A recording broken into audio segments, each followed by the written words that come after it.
Tuesday, June 9th, 2026. The time is 4 p.m. and we are convened as the Provo City School Board of Education. We are meeting at 280 West, 940 North in Provo, Utah.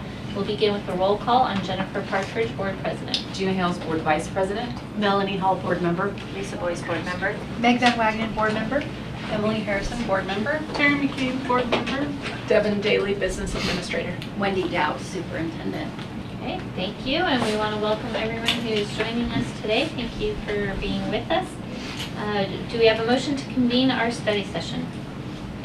I move we convene our study session. Motion made by Board Member Van Wagenen. Do we have a second? I'll second. Second by Board Member Boyce. All in favor? Boyce. All in favor with aye? Aye. All right, we are now in study session, and we're going to begin with our board member training. We'll turn that over to Vice President Hales. Thank you. Bonnie's going to put the slideshow up, but basically the title is Board should clearly define how to govern the superintendent to ensure a healthy working relationship. The social worker in me is like, we shouldn't be governing people like one person. But that is the title of it. This is if you see there, the Best Practice Handbook for Student Achievement in Public Education. If you haven't read that, you should, and I have a physical copy I can either lend you or give you, or we can find other copies. It is a very short, not very short, it's fairly short, but very good. The focus for this training is going to be developing a framework for collaboration and oversight. And then, so there were two pieces to this one, and our next board meeting will be the second half of this. So will you go to the next slide? So the governance partnership, basically what it says is effective boards plus an effective superintendent equals student success. That's why we're here, right? Is to have good student success, good student achievement. So I'm not going to get too much into the left side, but the board defines what, right? They set expectations and measure all the things. The superintendent determines how to accomplish this, provides executive leadership, and then over the people in the district, and then strategy, daily administration, and operations. And I think we do a pretty good job. One of the things in the booklet says one of the main reasons the superintendents resign is because of a bad relationship with the board. So I'm like, okay, we need to make sure we don't have a bad relationship with Wendy. And I don't think that we do, right? I think we have a very good, healthy relationship. But on the right side is my own boundary dilemma sometimes. As you can tell, AI helped me out with this. I put in what I wanted and AI spit it out. So this division of labor sounds simple on paper, but in practice, I sometimes find myself confused. This is true for me. Confused about where the boundary is or how I should go about getting information. So real world friction. When board members need information to make decisions, it's easy to inadvertently slip from constructive oversight into hands-on micromanagement. I don't know how many of you have done that, but I have done that multiple times, right? And so I wanted us, I know we only have like 2 minutes left, but to stay in our respective lanes, we must establish explicit, mutually agreed upon systems for managing information requests. So if Bonnie will go to the next slide. So the book on the left, I believe these are from the book again. AI sometimes is right and sometimes it's wrong, but I didn't have time to do it myself. So questions that we can reflect on, right, on how to balance this board oversight with respect for operational boundaries. When is it appropriate to request more information from the administration? How can board members ask questions efficiently and respectfully? What specific information must come directly through the superintendent? Because not all information has to come directly from Wendy. How do we successfully balance rigorous oversight with mutual professional trust? And are there formal systems we can create to streamline board requests? So this could take us a 2-hour training in itself, right? So we're not going to get into that. But I like some of the things that recommended best practices. Route requests through board leadership. I think this might be, if you're unsure, or if for me we have given a lot to the district to do, to Wendy and to Devin to do, and so sometimes I'm like, I need information, but I'm not sure, and so I think that's why board leadership, that's why we're here, right? So send information requests to us first, and then sometimes we have the answer, sometimes we don't, but then we can kind of figure out what needs to happen if you're feeling like we've overloaded these guys too much. We kind of have maybe a little better feel because we're in meetings with them more often than you guys are. Consolidate board questions. So what we don't want to do is have each of us have similar questions and then we're all asking them. They're a little bit different, right? And so if we can consolidate board questions, that will be helpful, but the way that you were going to consolidate them is to go back to number 1, is to route those through board leadership. And then leveraging study sessions, using our pre-scheduled meetings and public study sessions strategically to gather depth on these. So sometimes we feel like we need the information right now, we may not actually need that information right now. And again, that's where we go back to number 1, which I think is to route it through board leadership. And then need to know versus nice to know. I struggle with this sometimes. Do I need to know this, or is this just nice to know? And sometimes we have to sit with it. And again, I think good for this is board leadership, but also fellow board members. Just calling someone on the board to say, here's what I'm thinking, what are your thoughts? Is this need to know, is this nice to know? And then maintaining strategic focus, keeping questions targeted squarely on governance, established policy, finance, and student outcomes. If we're outside of those things, then we're outside of our scope of practice. So that's what I have. Questions or comments? It's really helpful. Thank you. It's really good. I just want to add, like, I love this idea of routing the request through the leadership, not because I want more to do, but when I first came on the board, and Melanie probably remembers this, I was told, like, send everything to the board president. And I didn't really even know I could turn to the superintendent on my own, and I think it's good that we all can reach out to both of them.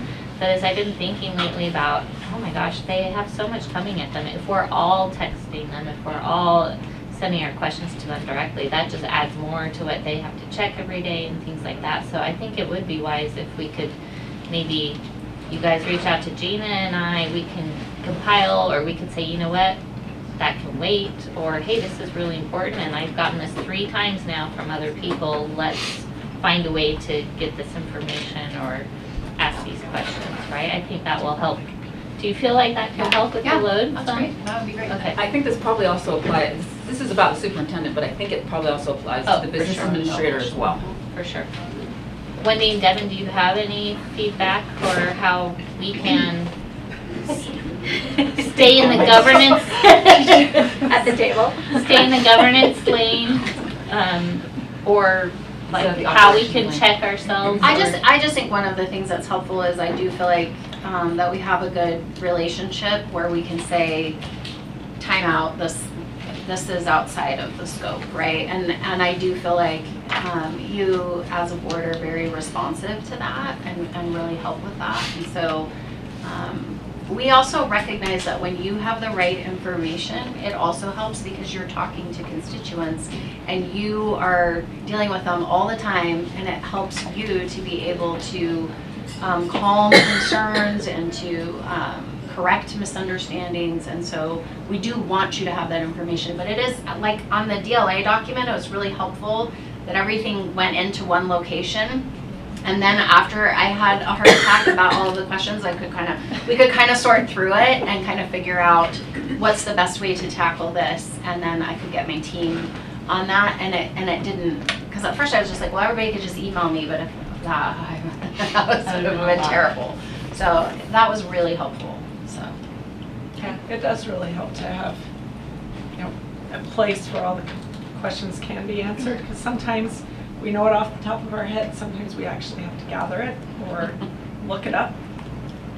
So. So I have like one detailed question. So like, for example, Devin met with me yesterday to answer some budget questions.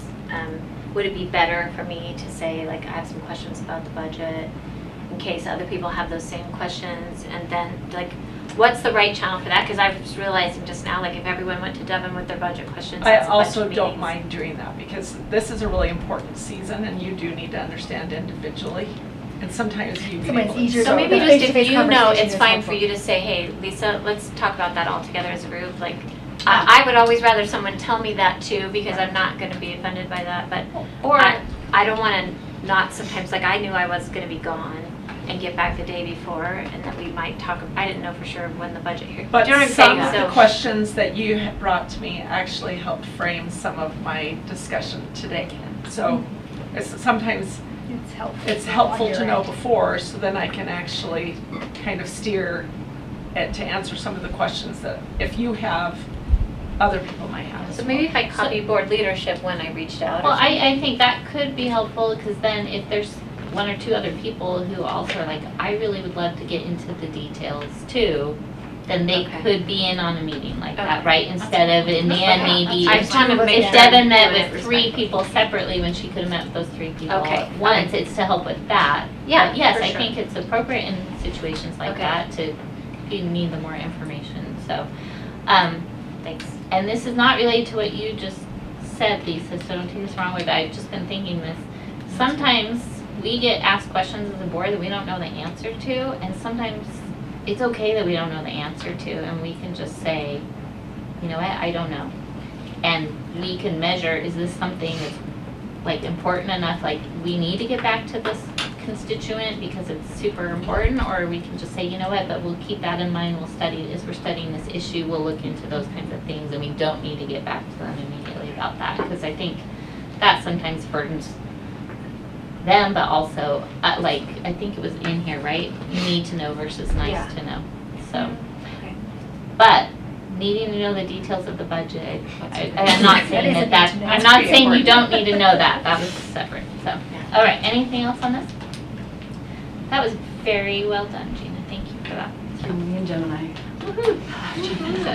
All right, next is our Timpview construction update, and we will turn it over to the Ken team here. Welcome, welcome. Thank you. So, gonna jump right in. I'm gonna update you for like 3.5 seconds on the cafeteria. In the last week or so, we snuck a professional photographer in there, took some pictures, so this is kind of a little bit of an overview of what it looks like on the inside. We only have 3 or 4, but we did substantially complete it this last month. It's over with. The fire marshal's passed us, all that stuff's done. There are minor punch list items that we're taking care of. Those are almost done. Oh, there is an e-missing. Okay. So they, Yes. don't worry, I already had this conversation with them last week, so don't worry. We know. That is, there Okay, is thank another. you, sorry. There is another e coming, don't worry. Yes. Nino try. In between. We had It's this in the mail? conversation Is last that week when right? I walked in. Sorry to interrupt, It's in the looks mail? beautiful. The E's in the It's mail. more than in the mail. You're good. It's a whole new sign. So, this is like the queuing area where the kids come in and actually get the food, go in and out. All the displays are up now. All that kind of stuff is done. And then Josh, next one, takes us into the kitchen. The equipment's installed, all polished up, ready to go. So, I love that's the it. kitchen. The So- the lunch manager cried when she walked in. Oh, that's So so nice. just so you know, she's really excited. Oh, that's awesome. Well, and they've done really well showing through. Yes. Yes, they Yep, they have. okay, so we're gonna switch gears and go over to the performing arts area. This is the status of today. You can see that where we were and where all the students were, everything's tore up at this point. We took out the asphalt last week, making piles, pulling everything out of the way. The bluish pipe that you see here is a new fire line that we're actively engaged in. The sidewalk came out. Lots of activities are ongoing here. We can break them all down individually, but the big things is targets for this area. The big thing is we need to restore what was this sidewalk. Josh will have a graphic here in a minute, but we're pushing for that. We're pushing to restore the access to the gymnasium here. Twofold purpose. One, we want to do everything we can to kind of recreate the barrier between the students and the construction zone. And so we're going to be pushing for that. That includes a very tall, high wall. It's on the inside. And so it's concrete and then masonry stacked on top. And so we need to restore the sidewalk that goes up to the, well, really to the whole campus, but mainly to the gym. But that's also an emergency fire lane. So we are looking to restore that as soon as we can. And with students out, the fire line is still active. We were just able to turn it off at the valves, opposite corners. So the whole campus is still covered, but we want to restore that so we have a full fire loop all the way around the building as soon as we can. All this is safety related. So why don't we go to another slide, Josh? Okay, of course, the footings are ongoing. You guys know, a month or two ago, we already accomplished the shotcrete wall. That's all finished. We're actively putting in deep underground electrical, deep underground plumbing, and doing the footings. And it's in all spaces. We're in the auditorium and the CTE. Melanie, go ahead. Do we have to do helical piers on this? Every one of those are sitting on helical piers. Okay. They're every 6 feet. So, yes. That's an ongoing process. It'll be that way until every footing is Everything's done. Perfect. They're under everything. So, let's go to the next slide, Josh.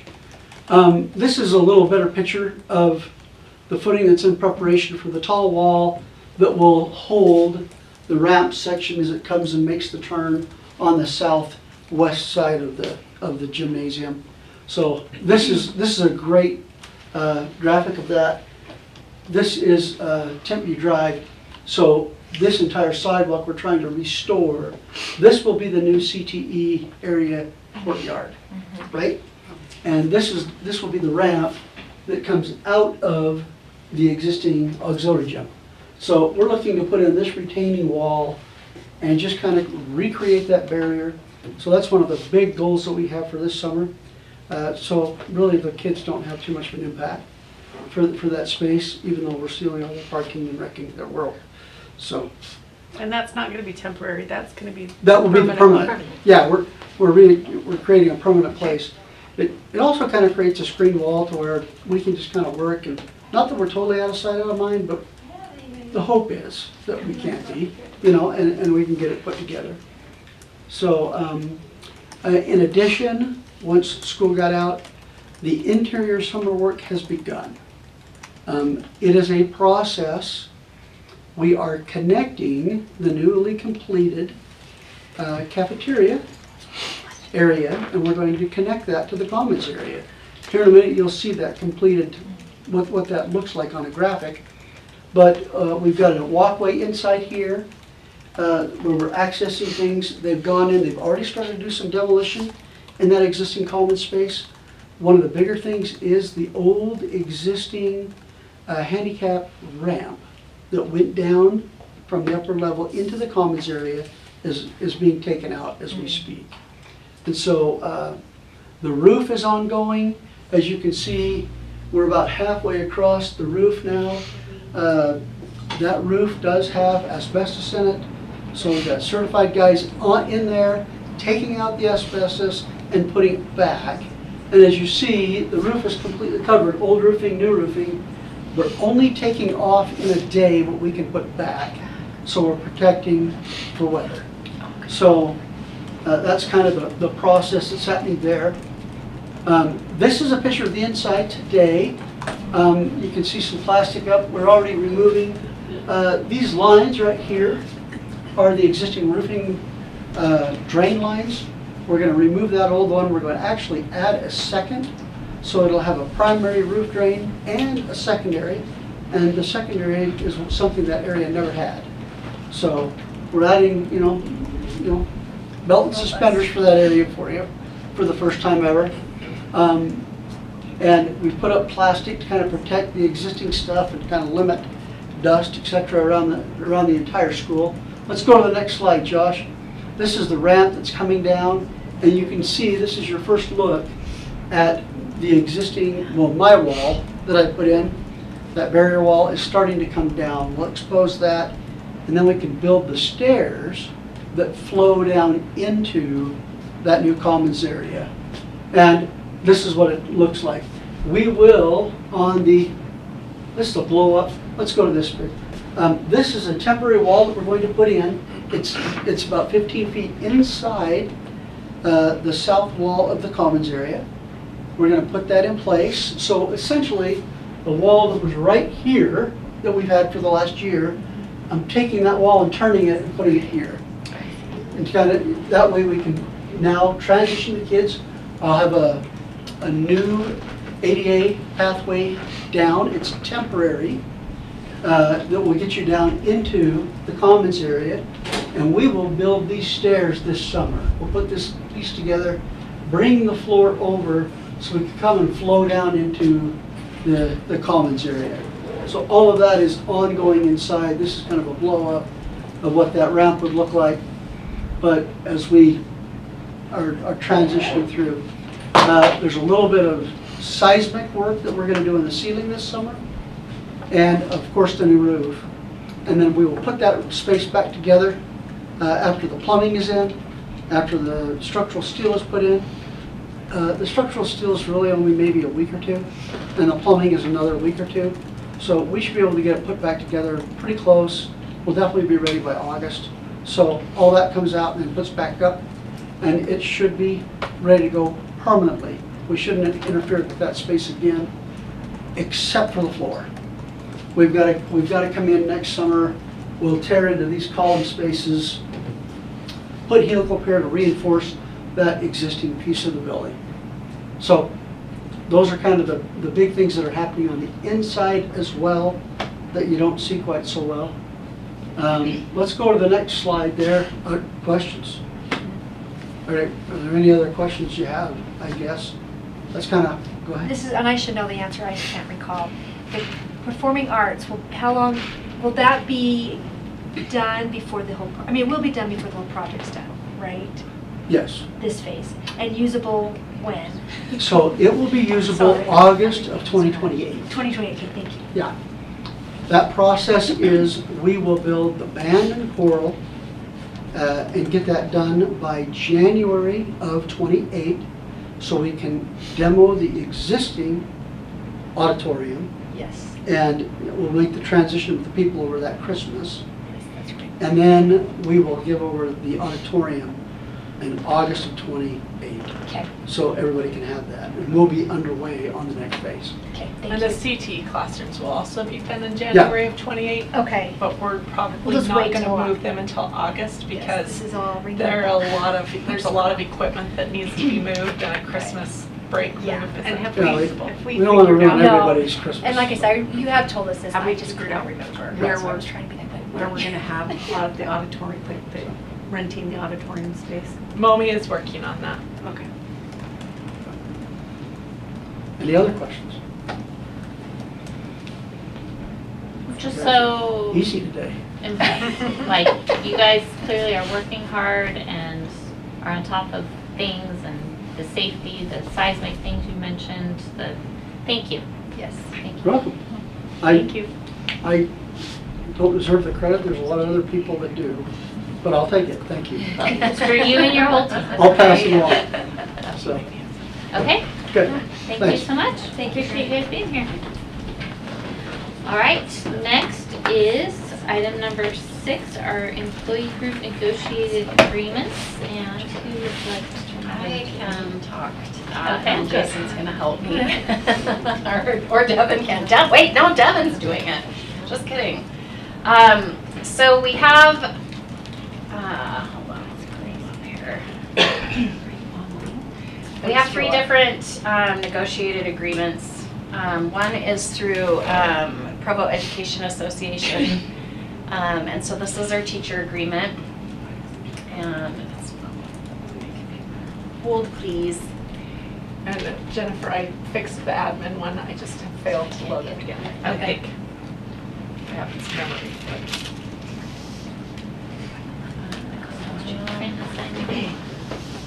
Yeah, we're gonna have you print and sign the right ones. We'll make sure that you're signing the Yep. right ones.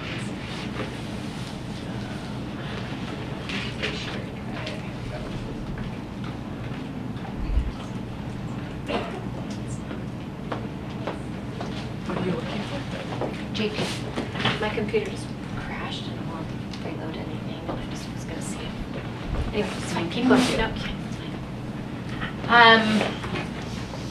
So what has happened is we funded a level increase for all certified employees and funded an increase on the enhanced salary schedule on the amount of $2,250. And so then that impacts all subsequent levels. The increment amount between each level, just as a reminder, is $925. The legislature did increase the educator salary adjustment from $10,350 to $10,660. So that's coming from the legislature. It is contingent upon continued legislative funding, so when teachers are seeing their salary, it is split out into those two pieces. So the educator salary adjustment gets reported separately. It still goes all into their check and everything. So a one-time stipend will be granted for employees whose days are reduced for the 2026-2027 contract. And the stipend will represent the $120 per lost day. So what this is looking like is what the association was concerned about is that these are not optional days. These are days that we're requiring them to work. We reduced them from 20 to 15 for instructional coaches and high school counselors, and we reduced the middle school counselors from 10 to 8. But we're paying them at the rate that, you're going to correct me if I'm wrong, Devin, we're paying them at the rate that is their base rate plus the per diem plus the educator salary adjustment. So just the base contract. Just the base contract. Okay. So that will go in, and it ends up being about $500 and some odd that they'll receive in a one-time stipend, correct? I'm remembering right? $600 for the 5 days Okay. and $240 for the 2 days. The longevity steps are still being awarded, and they're listed out in the negotiated agreement. The national board certification is reduced in terms of how much we used to be giving $2,200, but the state discontinued the additional $1,000 that they were contributing, so that's going to $1,200. And then, what else do I want to? We did negotiate some new parent-teacher conferences pieces that are tied to this. Oh, I'm gonna let you talk about insurance. You talk about insurance, Devin. I'll let you talk about that part. So the insurance increase across the board for all employees is 8%. And we talked about this a little bit in the first budget presentation, that one of the benefits of being a self-insured is the fact that when they tell us what that increase is, it's based on projected claims, plus our stop loss, plus admin fees and all that. So what we did is we're hoping that the switch to Select Health this year will help net some of those savings. So we did another one-time transfer from the general fund to the self-insurance fund, so we could limit that increase to employees to 8%, which is less than $100 a year, a month. And it lists out in that negotiated agreement. We also did agree to reduce the number of PTO days to 7, and then we are working on an attendance incentive that will look something like done on basically on a monthly basis. So for any employees not using PTO days, or not any employee, any classroom-based licensed educator that provides direct instruction to a group of students, then so they're not, we want them to be in front of kids, that's our goal. And those individuals that don't use PTO or sick leave, we're gonna look at the amount that we save in sub-costs, and then we would distribute out an incentive based on how many people qualified. So that will be determined each month, and then we'll kind of keep track of what that looks like in terms of our overall costs. For parent-teacher conferences, we laid out some changes in terms of before we had 16 hours that were dedicated towards parent-teacher conferences, and we have some schools that can finish those conferences in less than 16 hours, and so they felt like they were being forced to stay for longer. They do recognize that they're getting paid for those 2 comp days. So what we did was we stated that every single principal will work with their building leadership team to put together a plan for how those 16 hours will be utilized for parent engagement purposes specifically. Some of that will be directly for conferences. So at the elementary level, you're not going to see a change in how that happens. But for those elementary schools that can finish their conferences early because they have smaller class sizes, or they're not a DLI school, or whatever that might be, then sometimes they're having teachers do these extra parent nights, and they're paying them out of TSSA funds. That would just be part of those 16 hours. So we're doing the same thing at the secondary level, so there will be some time that is attributed to some direct conference time. The principal will work with the BLTs to determine if those are appointments or open hours that are available. And then they'll do things like back to school nights, freshman orientations, graduation. We were requiring that in addition, and I think the ask that we have is that we're trying to take things off of teachers' plates, not add things to them. So so each principal will be submitting that as a plan, and we'll sign off on that. So schools are going to look a little differently, but in terms of the total hours that are being expected, it's 16, and if a school is asking them to do more than that, then they do have to compensate them at that curriculum rate. They can't just give them like a $10 gift card to Cubbies or something. So that has to be consistent as to what that looks like. Did I see they also will report their plan to their school Yes, committee council? yes, great. Yeah, so then their school community council will know. The other piece of this is we also agreed to put together some committees that will be joint district with PEA representation. We still have our liaison committee, continuing our insurance committee, wellness committee, and they're supporting us with policies. So policy committee sends those policies out, and then they provide feedback to that. We also are going to we have to reevaluate our teacher evaluation system because of the new SB 241. Because of that new literacy bill, there are some components that are in place for both principals and for teachers in terms of different standards that they have to meet as a result of that and things that they have to be doing. So we want to create a committee to make sure that we have teacher voices represented on that. A calendar committee so that I don't have to ever look at AB days ever again and can make somebody else look at that and fix that forever and ever. And then also making sure that there is a committee that works on technology and the new legislation that's coming out that's limiting not only access to technology, but eventually by the end of this calendar year, they'll have specific requirements as to the amount of time students can be expected to be on devices. And we want that committee then to be making a recommendation to policy committee. We'll then make a recommendation to our board because that policy will have to be approved by the State Board of Education. We only want to do that one time. So I think I covered. What did I miss, Jason? What did I miss, Christy? Pretty much it. All right. Thank you. All right. Can I just ask? Yes. The way that these documents look, this feels new this year, and it was really nice to have it laid out. Not new, but I just, No, I have agree. we always had I the haven't way that seen it like you this. presented this information to us with these were really helpful. Good. Thank you. But They've now always that- existed. I don't think we've ever uploaded them before. Okay, I just Maybe realized as that's I'm probably- saying yeah. this, like maybe I missed. Yeah, no, I don't think we, I thought it was just like, I don't think I should say that. No, you're totally fine. No, you're totally fine. But it was really great. Helpful. And, I'm super yeah, glad. Way well laid out. So. Glad to hear that. So, let me go to our PESPA organization. And I'm looking at the one that says final draft. Yep, that's the one. All right, see, I got it. This one you notice has a fund, we're funding a 1.5% cost of living increase and funding a level increase for classified employees, so the average compensation will be 4%. And then if they are a full-time contracted employee, we're still providing retirement and those benefits. I don't think there's anything different about the benefit packages there for those that are eligible for benefits. Many of our education support employees are not eligible for benefits because they are 29 hours. And then we didn't change anything in their vacation buyback for those that have that.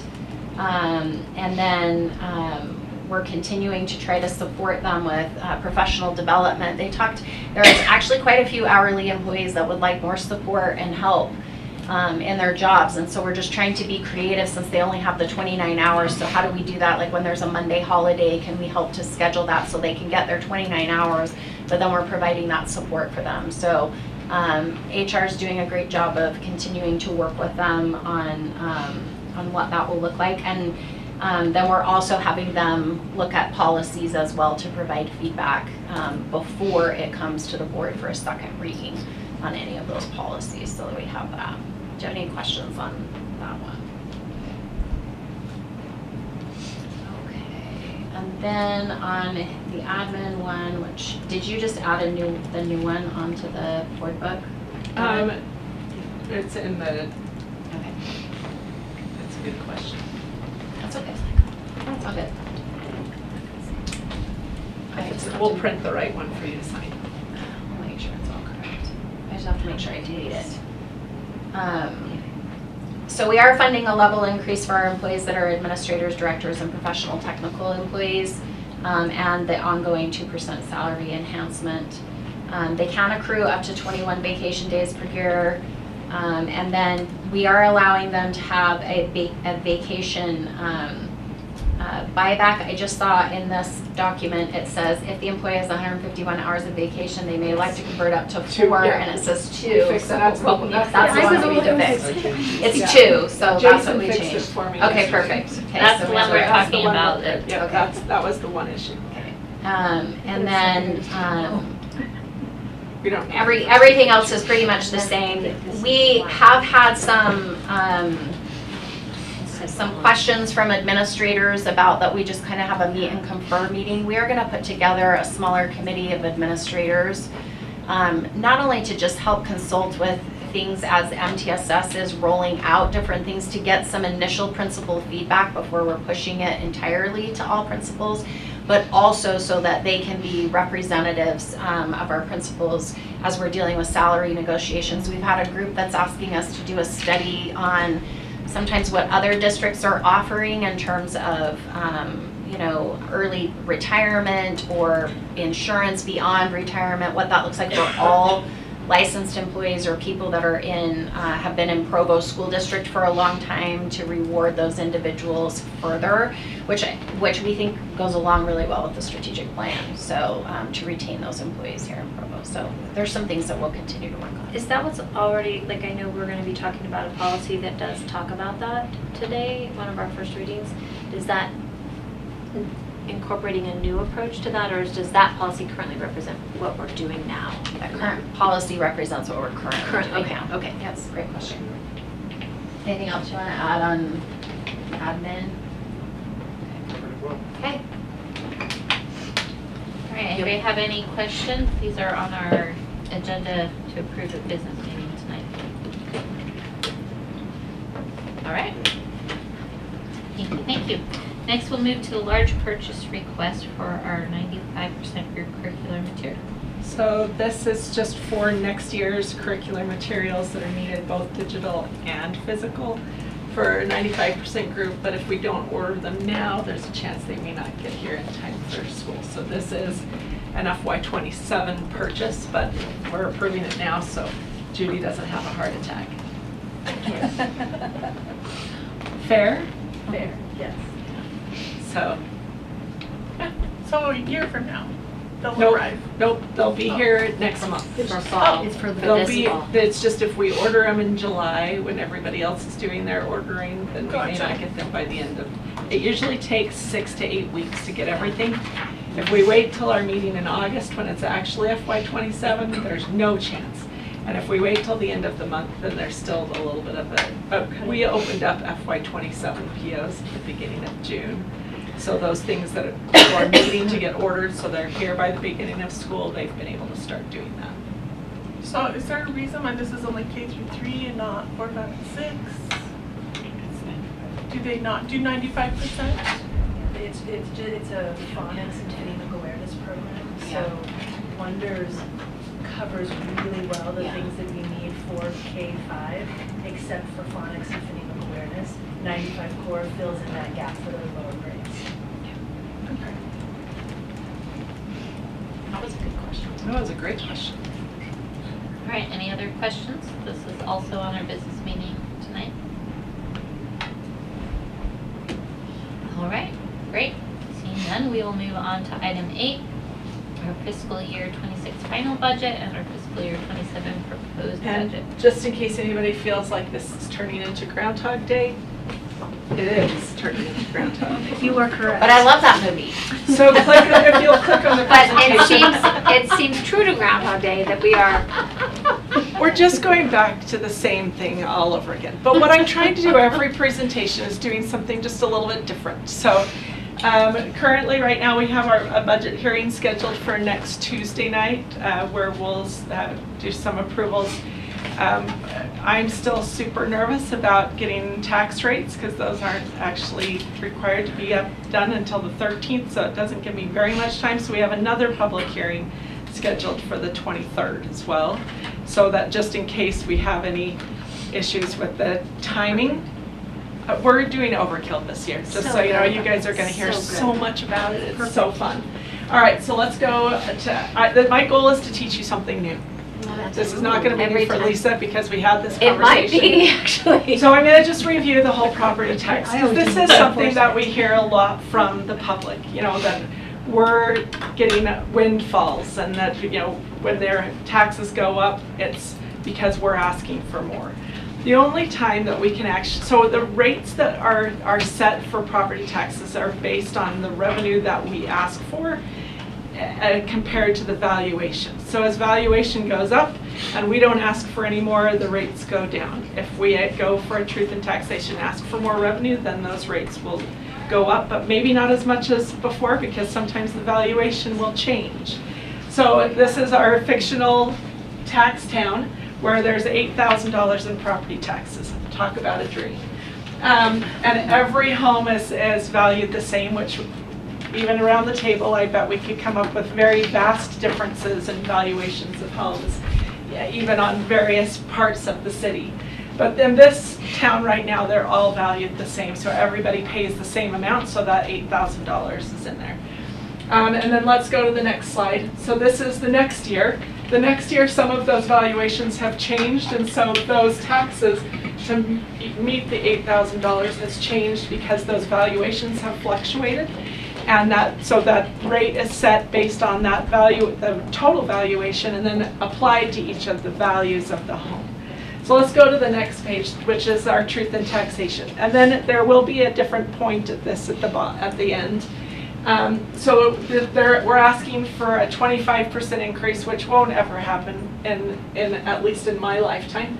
And so people's taxes went up based on what those valuations were, and if the valuations were higher, their taxes are higher. It's just, you know, it's a flat amount that's multiplied by everyone's taxable valuation. So if you go to the next slide, this is our history, the last 6 years of taxes. So I'm going to go through each of the levies because this will help you understand.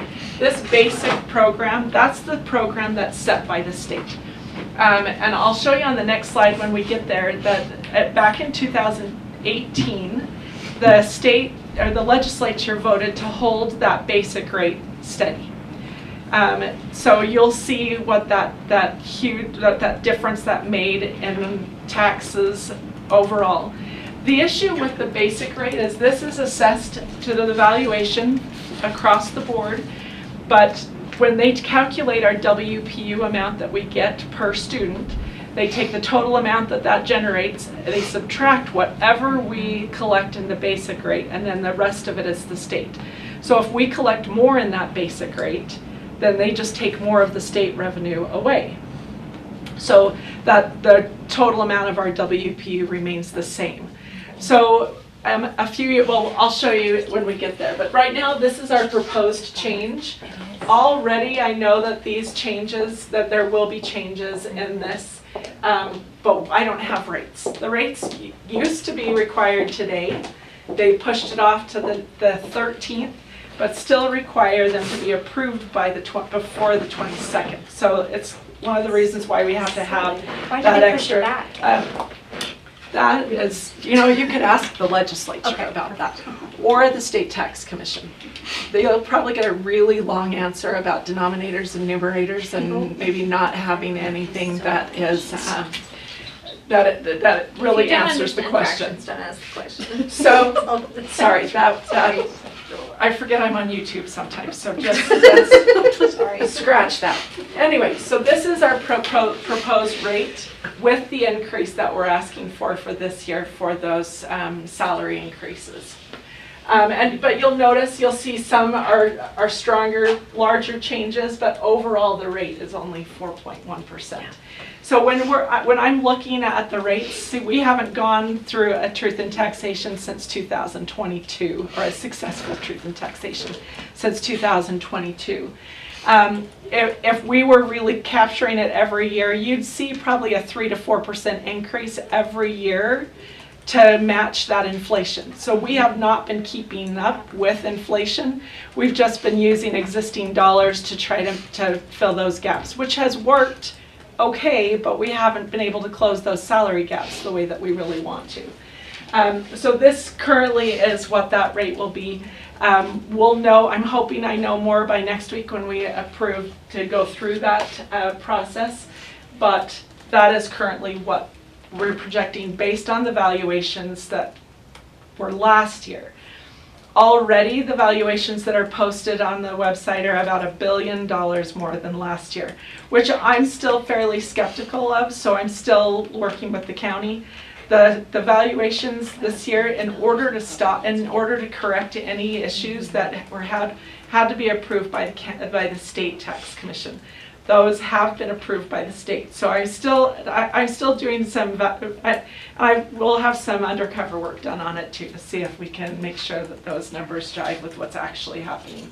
So this rate will naturally be driven down because that valuation is higher. So people who didn't get an increase in their valuation of their home will see their property taxes drop this year, even with that increase. So hopefully that helps. But this is where, yes. Oh, you can finish your thought. Nope, please go on. Well, I'm just gonna, for clarification, maybe this will be helpful to the public if I'm correct.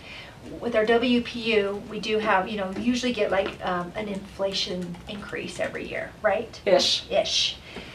That is just on that portion of our revenue, right? So not doing truth in taxation, like in essence every year to kind of keep up with that inflation, this other pot of our revenue coming in has not kept up with inflation. Correct. Just like, so that revenue, that inflation coming in a little bit through the WPU does not cover our entire budget. Correct. So when you look, if you look at the amount, 4,800 and some change, that is multiplied by the number of students that we have. Subtract the basic rate that comes in through this, that we still have to record it as revenue, Right, we're pulling that but then they decrease our state revenue if it comes in higher. But that is only one line of our budget.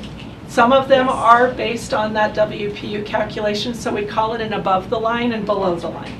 So above the line things that are WPU calculated are special ed, CTE, class size reduction, at risk, I see, you get extra funding. K-12. So yes, yep. So those are all based on that WPU amount. So that percentage of our budget is raised by that much. The rest of them are based on an allocation.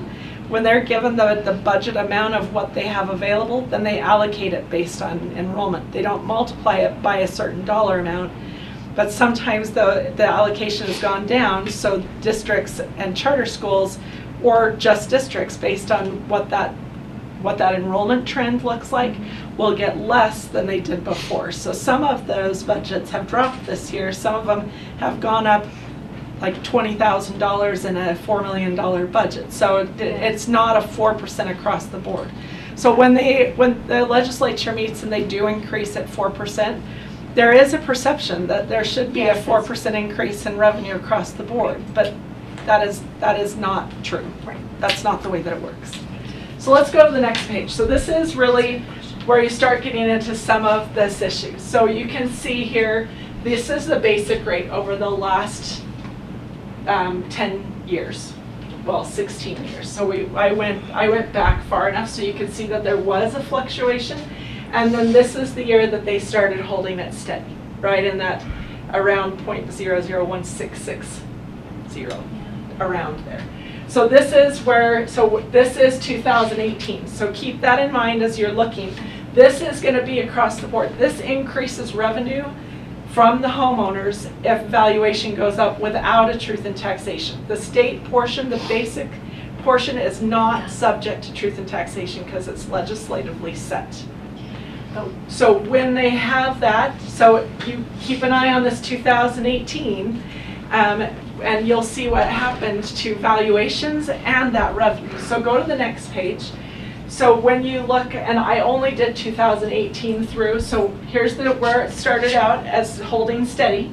And you look at this year there was a $2.4 billion increase in valuations. The rate held steady instead of being dropped based on the revenue that was necessary.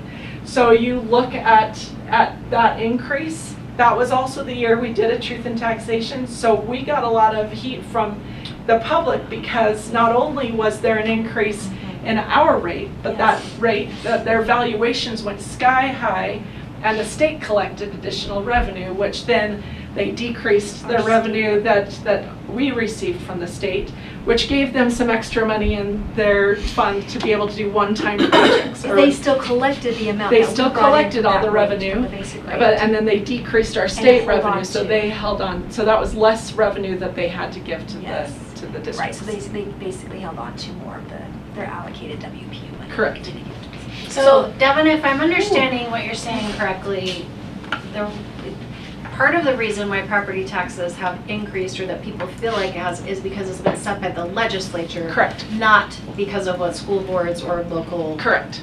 Thank Yeah. you. So everyone's taxes across the state went up significantly that year because valuations went Right, and really that rate high. stayed the same. Correct. So that Their that property rate was taxes held. went up, Correct. not Their their- property taxes That's went right. up because that state rate was set and was held And it was a firm. rate and not an amount. Correct. So that's why when you're, so see, I'm teaching you something new this year. I realized, or this week, I realized that I had not made that clear enough Yeah. before, so I just wanted to make sure you understood how the math of that works. So go to the next page, and now you'll see, this is the revenue collected.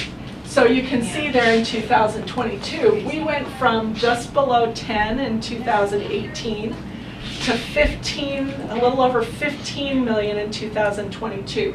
This is the amount that made the legislature say, oh, wait a minute, maybe we need to take off that hold, the steady. So they did decrease that, but the revenue that they're bringing in is still higher than what we were getting. So that, but this also begged well, now we can decrease income taxes. Because we're bringing in all this revenue, we don't need as much state revenues. Let's cut income tax in order to decrease the responsibility of taxpayers. Right. But then that does keep that pressure and that really the difficulty on homeowners. So when you look at this is where they say, okay, well, let's start cutting income tax. We don't need as much revenue. But then as they drop that rate, they're bringing in less revenue, and there's less revenue available to fund public education. Can I ask Yes. a question about that? So, just to be clear though, although that revenue was coming into the state through this basic rate portion of the levy, we weren't getting, like if someone says, X percent of my property taxes go to my local school, that's actually not true in this case though, right? Because X percent of that is offset by.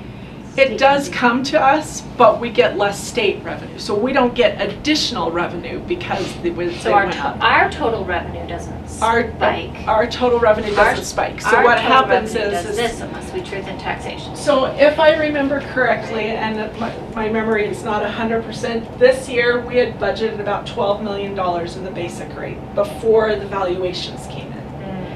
When almost $16 million came in this year, they cut our state revenue by $4 million. Okay. So that our offset it. total revenue Yeah. was the same as it was going to be regardless of whether property taxes came in or state revenue came in. And that money went to the state. It went not to the us. state, That's correct. what I wanted to be clear. So that additional money was additional money than what they had. So they had, if you go back and look, in 2022, there was a pretty significant budget surplus. And which was one of the things that was the impetus By to the state. cutting income tax. But as they decrease that rate now there's less money available to districts in order, or to the state legislature to increase the WPU. Is that helpful? Yeah. Okay, so let's go to the next page, and now we'll just talk about budget real quick. So here's our property tax revenue. So this year, this hasn't changed so far, because I don't have any more information about what that property tax looks like, but this is a legal requirement for me to talk about that and have a truth in taxation impact statement of what that will look like, which is also the next piece. It has to be its own line. The increase that we're looking for is a $4 million in the revenue that we have control over. But in the process of that, we dropped the debt service because we are paying off a bond this next year. And so that net increase will be 3.1 million, 3,149,100 is what we're looking at, because that's the amount between the 4 million and the 3.1 million. That's what's going down with that debt service. Which bond is that that's falling off? It is the refunding of the bond from 2006 that we did to build Timpanogos and some of the other projects. We had a big seismic project at Franklin, and there were several others that we were working on at that same time. When does I thought that would be the Provo Peaks. Provo Peaks was funded with the QSCD bond that we paid off this year. Oh, okay. So, anyway, so the $2.5 million of the increase will be in the general fund, and that funds those teacher increases and the salary increases for all the other employees, and then $1.5 million in capital projects fund in order to pay for the interest payment on the municipal building authority bond. And just a reminder that next year we'll do another truth in taxation to add additional revenue and capital projects to pay for the principal, because we are paying off another bond. That's the bond we're paying off next year, and that will drop our debt service payments another $1.8 million a year. Drop it. Mm-hmm. So from 14 million down to about 12.2, I think is what it is. And then we have that decrease in the debt service fund. So it's for a $500,000 home, which is about the average value in Provo, is what according to county, it'll be about an $82 a year increase, and a business will be about $149 a year. Okay, so now we'll just speed through the funds because I'm taking way too much time. So this is all of the funds together. So just a couple of things as you're looking at the budget for this year, and the fact that we're going $39 million negative that's a deficit of revenue to expenses, but there's the other financing sources, which is our bond proceeds. So this is the rest of the prior year bond and projects that were from prior year capital project lists, and the expenses that we've done from the new bond. And then you'll see we're actually adding $35.3 million into the fund. And then we're spending that the next year. So you'll see that there will always be a fluctuation in there based on what is happening. So this is the general fund. Oh no, we can keep going. Bonnie, you can speed me along. I don't mind. General fund hasn't changed from prior years or prior weeks. The general fund has gone up about 3.7 million when you include the 2.5 for the property taxes, plus the increase in the WPU netting against some of those decreases in our revenue. That's where you have that difference. Okay, so let's keep going. The foundation, not a lot goes on in the foundation. We'll make adjustments if there are anything big during the year, which we do with all of the funds if there are new grants or new money that's being brought in. So this is the foundation. Student Activity Fund, this is the fees and fundraising that the schools do to like all the extracurricular, curricular, and all of those activities that they have. The $200,000 transfer in is to cover those fee waivers. So, okay, next one. This is our pass-through taxes fund. This is also something that gets a little bit of a bad rap. It shows that we collect a whole bunch of taxes. We actually never collect these taxes. These taxes are just what we have to account for. So we have our charter school tax. That's the property tax part of the levy that is specific to charter schools and the students in the district that are going to charter schools. And then the incremental property taxes, those are our RDAs. So any RDA taxes that are collected, those are given directly to the the city to send out, but we have to report it as a revenue and an expense. So keep going. This is our debt service fund. You've got just our whatever is required for our debt service. One of the reasons why our property taxes end up usually a little bit higher in there is because you have to take and there's the fee in lieu and redemption taxes from prior years that have to be just sent out to all of the funds based on what the percentage of the tax levy is. And so we always end up getting a little bit more for fee in lieu, like car registration and personal property registration. So that comes in, that goes back out to the capital projects fund to pay for instructional technology. Capital projects fund, this is going to be the building Timpview and a portion of Timpanogos as we start that process. There's not a lot in the budget for that because generally we probably won't, other than demolition, we probably won't start on a lot of that construction until the end of the calendar year. Once we get an idea of what that draw schedule will look like, that will adjust as well. And then these are our projects for this year. There's one, these are the ones that were approved by the Capital Facilities Committee. I'm just going to highlight one, this skylights at Amelia. That one will be, we're going to issue a PO already for it because we need to get those on order. They're going to be doing them kind of incrementally when there's breaks in the school days so that they can get those installed and not have the roof open. Child nutrition, this $1 million going into fund balance was part of a spend down. Plus there is, we've made some staffing changes that is the reason why you won't see those that big of an increase. Plus we are increasing the meal costs this year, or the meal charges. And then, and that's, that they'll increase 25 cents for breakfast and 50 cents for elementary and secondary lunch. Still a screaming deal for really good meals. So, and then you have our self-insurance fund, which we've talked about insurance and what that looks like. This is what we have as the final budget for 26 and the hopefully way more than we need budget for FY27, but where we just don't know. I can't guess who's going to be sick or who's going to have some pretty catastrophic issues going on. So I have to budget enough if I go over this budget. So you'll notice when the actuals come in, it will likely be less than this. But if I go over budget, we get a state finding and I have to go through the whole process of explaining how I'm never going to do it again. How we avoid never doing it again is making sure we put a cushion in the budget for those just in case moments. So, and I think that's it. Is that it? That's it. Any other questions? I'll try to come up with something different for next week for you to learn. All right. I feel enlightened. Next is item Oh. 9, our truth and taxation tax impact schedule. Yep, so this is the just the schedule that we are required to have on our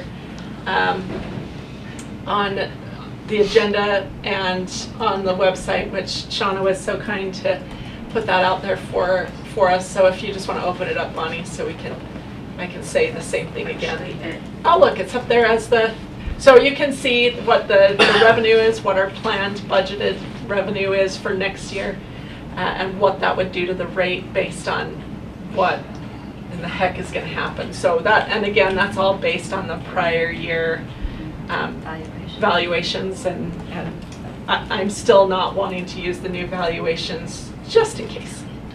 I like doing a worst case, so when it turns out better, it looks really good. So, done. Great. Okay, any questions about that? All right.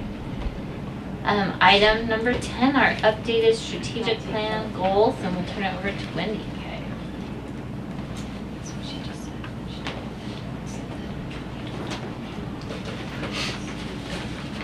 Okay, so I'm going to show you a document that we're using as a district leadership team.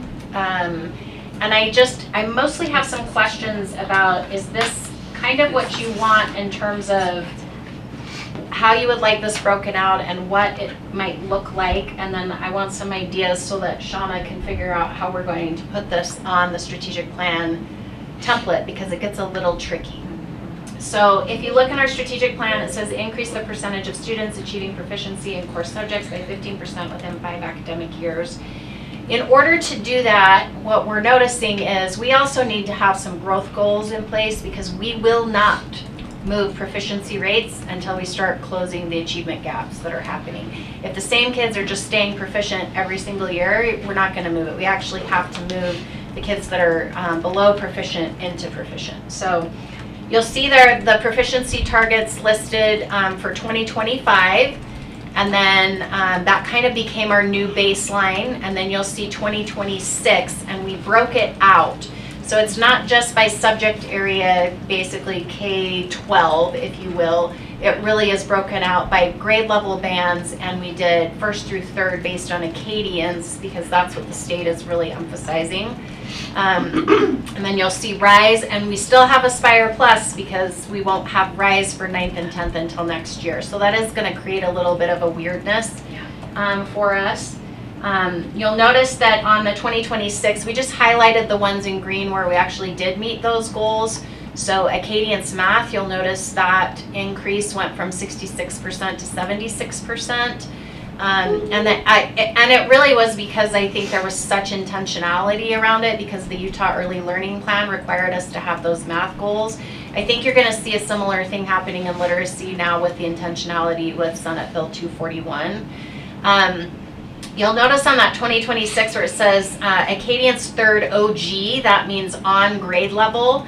We are currently sitting at 76%. By 2030, that number has to be 80%. So we're close. And then any school that's falling below that 80%, then they'll look at it school by school, and you'll have to dedicate, I think it's over 50%, Jared, the TSSA money to help support literacy, which our schools are already doing anyway. So I don't feel like that's going to be too much of a difference. But definitely some highlights there. ELA for Aspire. Math, we went up a little bit, but it certainly wasn't, for Aspire, wasn't by 5%. Math is still something we struggle in significantly. And then you'll notice we're starting to enter in our growth goals, and I'll talk about that in just a minute. So for 2027, what we'll do is we'll take those proficiency targets from 2026 and then increase those by that 3%. I just entered in that 80% because I just want us to start out of the gate with Senate Bill 241 in the forefront of we've got to hit that 80%, and then let's keep building from there and move that forward. So I just wanted to get a sense of how you wanted this displayed. This would be a document that you would have access to all the time that we're going to revisit frequently. You'll notice it has it broken down by grade level band. And we'll have all of the assessments. It'll start to have NWEA in it, and we can go through all of those pieces as well. Then on the principals really want a growth piece of this because their school improvement plans have growth. We originally talked about a 5% growth, but we're actually seeing some really good growth across the board, and so we really want to push people and put that at a 7%. We feel like that's the only way we're actually going to reach the 3% increase on the proficiency target. So Bridget and Michelle kind of worked through that. We don't have our growth numbers yet for Rise. We don't get those until October, so we can't put those in as of yet to identify 2026 and then to put our growth targets for 2027. Can I just ask why it takes so long to get that information back? I don't know why growth takes so long. I don't. So when everything's on the computer now, I just worry if I feel like Don't they clean up the data a bit though? They Kind do. of. I feel like I could make up an answer, but it wouldn't be fair. It wouldn't be a good answer. I will find out though, and I would love to email you and tell you what it is. Okay. So my question is, do you just want our strategic plan to just say we're going to be increasing proficiency through these grade bandwidths? I mean, once we have proficiency, I can put those proficiency ones in. I won't be able to put in the growth ones until we have those growth numbers in October. But I feel like those key performance indicators that we currently have in the strategic plan are not accurate, right? And so we want it to be accurate. And then eventually, we're working with Bridget and with our tech team to build a dashboard so that it will go straight to the strategic plan and it will be live and it will highlight it green, yellow, red, whatever, so that information is pulling live. And so that we can report on it all the time, and then it would just be in that pamphlet. But I just wanted some feedback on. Should we put an asterisk next to RISE that says the state doesn't give us this information until Yes. Information October. available October. every October? That's a great idea. What's most useful to you and to teachers and principals? I love seeing it out in the bands like this. I just think this is really helpful. But what's most helpful in terms of this being useful for teachers and principals? This is definitely, I think, way more useful to have it in grade level bandwidths. That's how they're looking at things. And I mean, to be quite honest, they'll go through and do each grade level, right? And they're tracking all of that. That gets really cumbersome really fast. I think we just want to make sure for the public and for the board, this is giving the right kind of view to the public. But I actually think it does, because it differentiates between like learning to read, right, versus RISE, which is grade level ELA standards, then math. And then I've got my middle schools. I love that we have 7th and 8th, so we can really look at how we're doing as middle schools.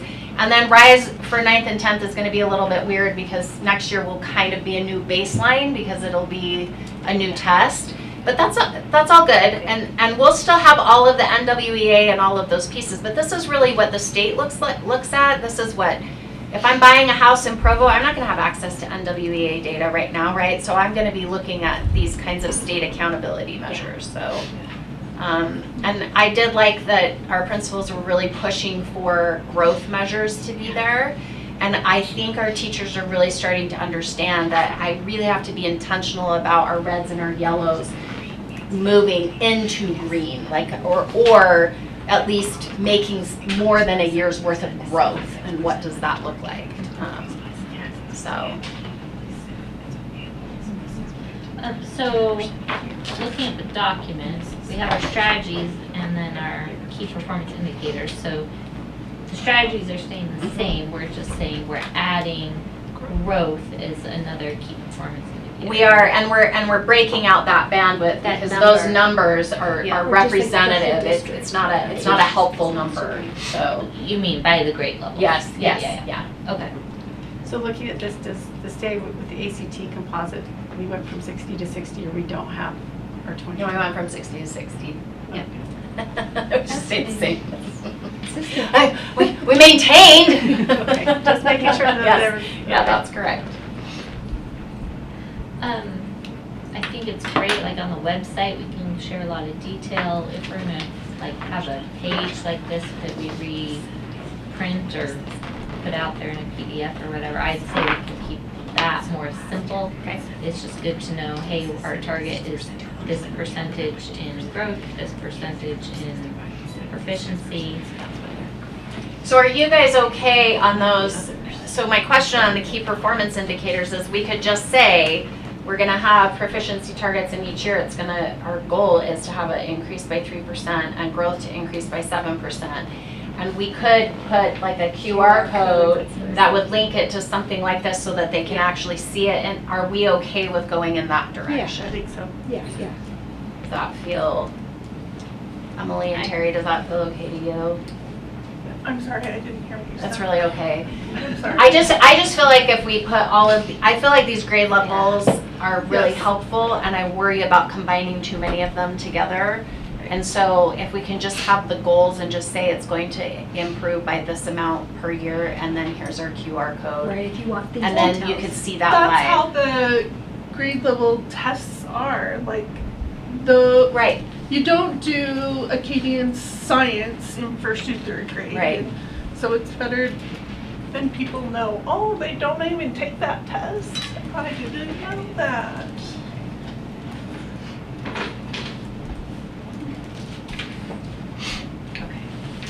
You know what would be maybe, this is like not necessary, but as I've learned more about the differences of Acadians and RISE, like maybe at some point with the QR code, there is just a basic layout of what each test's purpose do that. is. You know, like, this is what NWA does for like those of us, you know, yeah.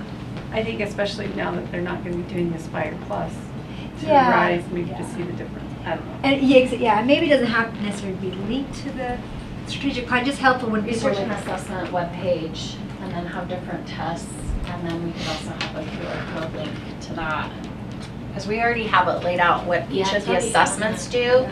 and why, And it's and why maybe we're this is doing that, and so that might be stabilizing. helpful, and so we could just put that on the research and assessment, okay. because like when you're in school community council, I think you're starting to get a lot of this and Yes. understand, but then I think there's a next step Yeah. of people who are just, or at least interested to know that they could find it. Okay.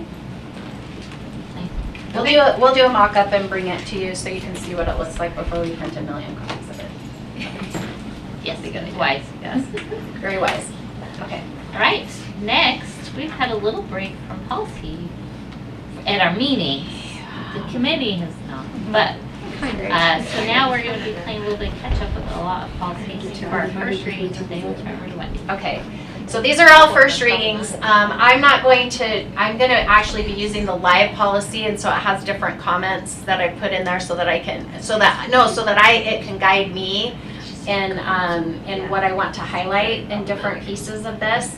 And then one of the things that can be helpful is if you want to go into the live thing, you can also add comments or questions that you have, because policy committee will be looking at these next week and then finalizing them to bring to the June board meeting for approval. So policy 5027 is employee associations and wage deductions. It basically states that you can't deduct any type of employee association dues directly from an employee's paycheck if you're using it for political purposes. And it lays out in this specific thing that those political purposes fall under, like you're promoting a specific candidate. So that money that PEA collects could not be used to promote a particular candidate. They can use it for, if they're pulling it out of the paycheck, they can use it for association things or for even supporting district initiatives at the legislature that we're working together on. Those things absolutely can be used for that. Can't be used towards a registered political party, those types of things. So it just lays out what that looks like. Most of our employees are using electronic funds transfer, but we do have some that are still using that payroll deduction. And our association's doing a great job of trying to help us move over from that. That is because of a state law, correct? That's correct, Coming yes. from us. Yep, that's correct. This is in state statute.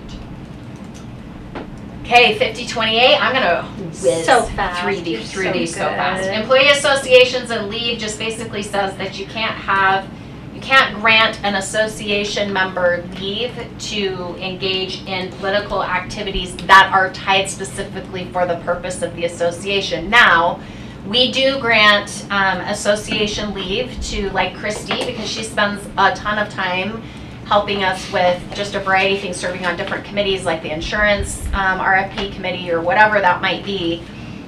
She may actually go up to the Capitol with some of you as board members to talk about the WPU, for example.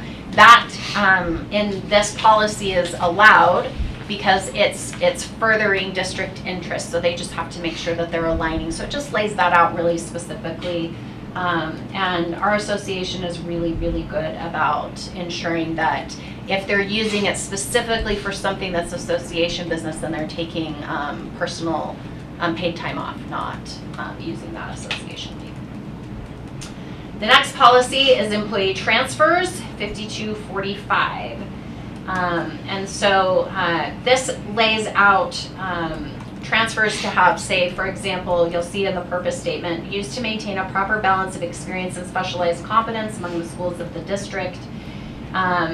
There are different types of transfers. So there's transfers just in general, we're assigning you to a different location and it's at the same pay rate and you have the same title.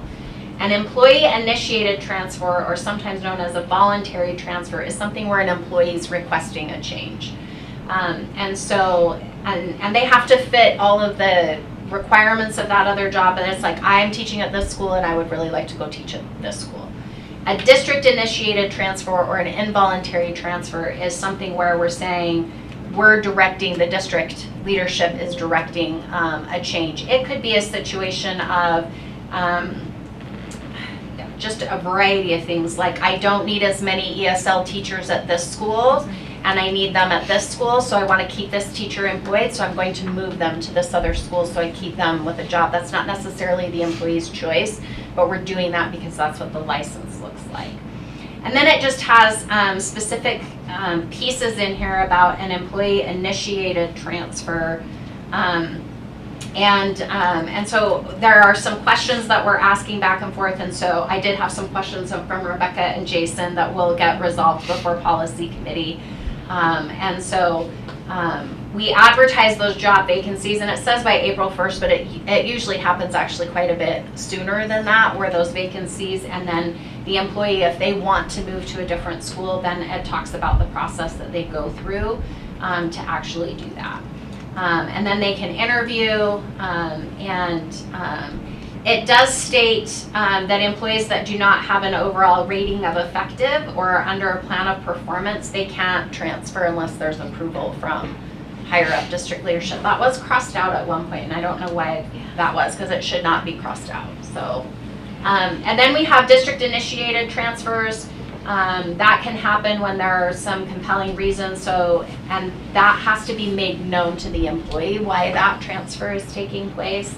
And then the superintendent or designee goes through and handles that. This kind of transfer, even when it's district initiated, does not impact the employee's salary. So sometimes it's a situation of maybe this group of employees doesn't get along really well together, and so they're like, I just need to be out of this environment, but I still want to work as a custodian. And so it's like, okay, let's just get you to a different school and figure that out and support with that. So then you have involuntary transfers that are due to a reduction in force or a staff imbalance, and so this will happen like if you're having a school consolidation, or for some reason, let's say we had nobody retire, and nobody was leaving the district and our enrollment dropped, then we would have what was called a reduction in force. Usually we can absorb that. So then there's a specific policy that goes through how that is handled.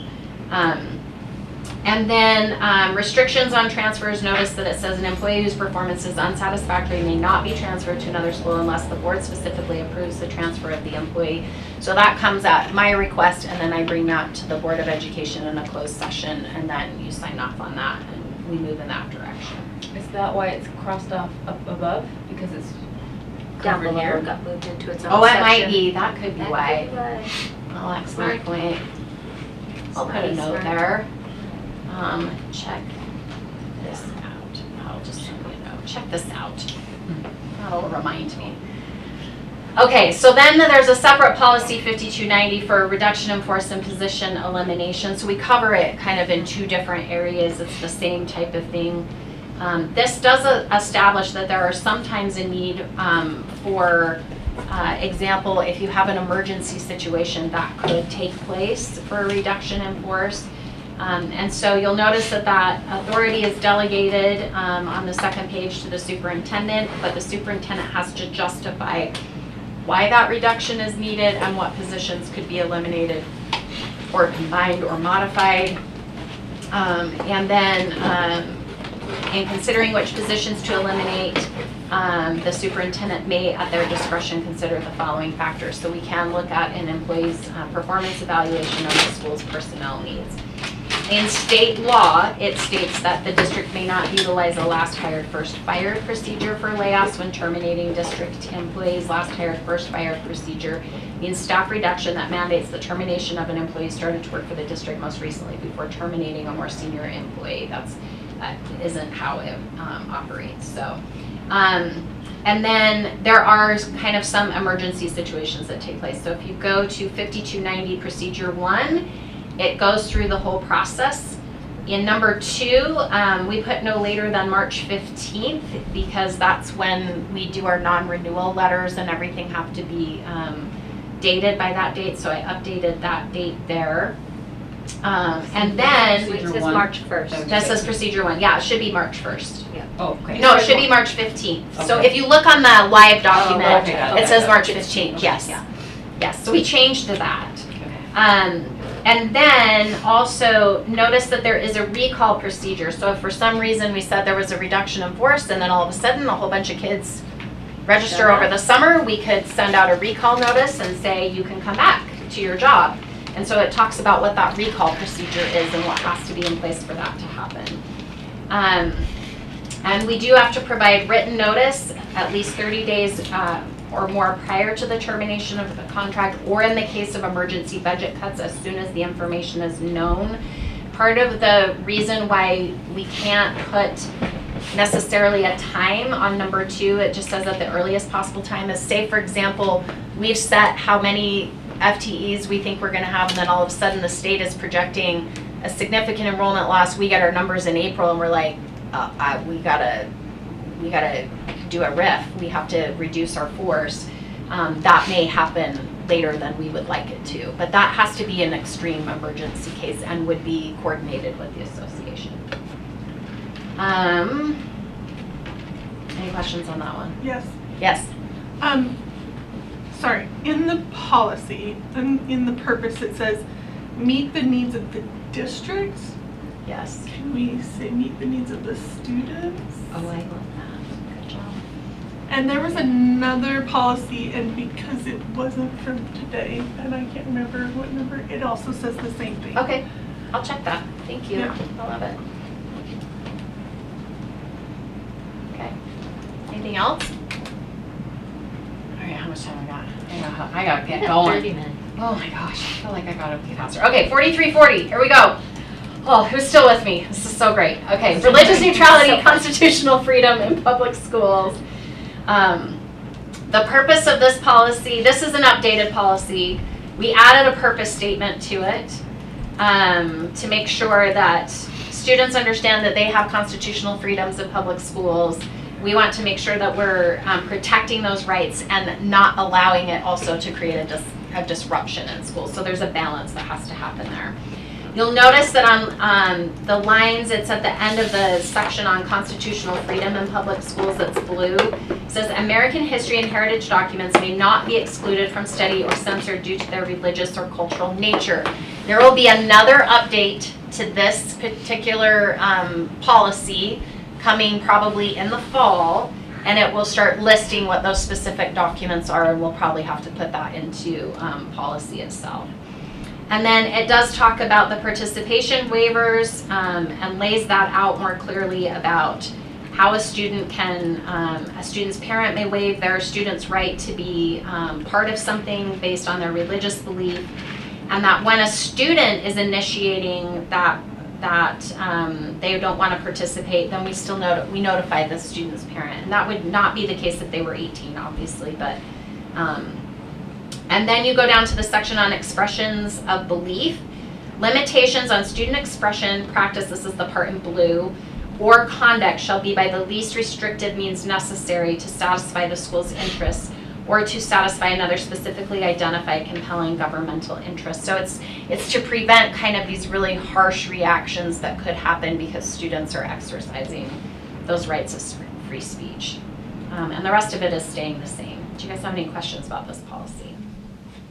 We actually have lots of places where students' religious freedom and their First Amendment rights are kind of spelled out a little more clearly than they have been in the past, which is, I think, a good thing. One question I have from what you just said about if a student is 18, we don't notify the parent. Do you want us to add that I in feel there? like we still notify the parent. That, I mean, they But can. that's a great point. I just think that's still a respect. Like Yeah. we can just say, can't we? We will notify the parent if you're a student and you make this request. students. Yeah, it's up between the student and the parent how they work How they that out. resolve If there's a conflict, whatever that could exist there. But I just think it's an extra step also for us to be like, well, exactly how old is this senior in high school? Have they reached their 18th birthday? If not, versus just a trigger that says, okay, thank you for letting us know, and we will notify the parent of this. And I think that's an excellent point, because in the same way that, like with graduation and things like that, we're still notifying the parent who had their hand up. Go ahead, Jason. I just wanted to add, unless the student is emancipated, because Oh, yeah. That's there correct. are rules based on Okay. once that occurs that we don't communicate. Okay. So maybe that's. We the could same add that way. language. Okay, thanks. Okay. Sweet. Okay, 5510 is on retirement. Just making sure that we have fair and lawful administration of employee retirement. Really, truly, this is kind of to make sure that we're not forcing people to retire based on their age, or like, you've been here for 30 years, you should really reconsider your life. Move on. There are some things that need to be linked here. I added in that second paragraph under retirement, the board shall not require the retirement of any employee on the basis of age except pursuant to a valid district retirement program. URS is that retirement program. The district does not have mandatory retirement based solely on age. Employees may continue working as long as they meet the requirements of their position and are otherwise employed according to district policies and applicable law. It's probably redundant, but it just reemphasizes that as long as you can perform the duties of your job, it doesn't matter what your age is. So. And then we did add a line in there about Social Security that was in the model policy. And then Melanie, you had a question about, can an employee change their mind after they put in a notification of intent to retire? And Jason.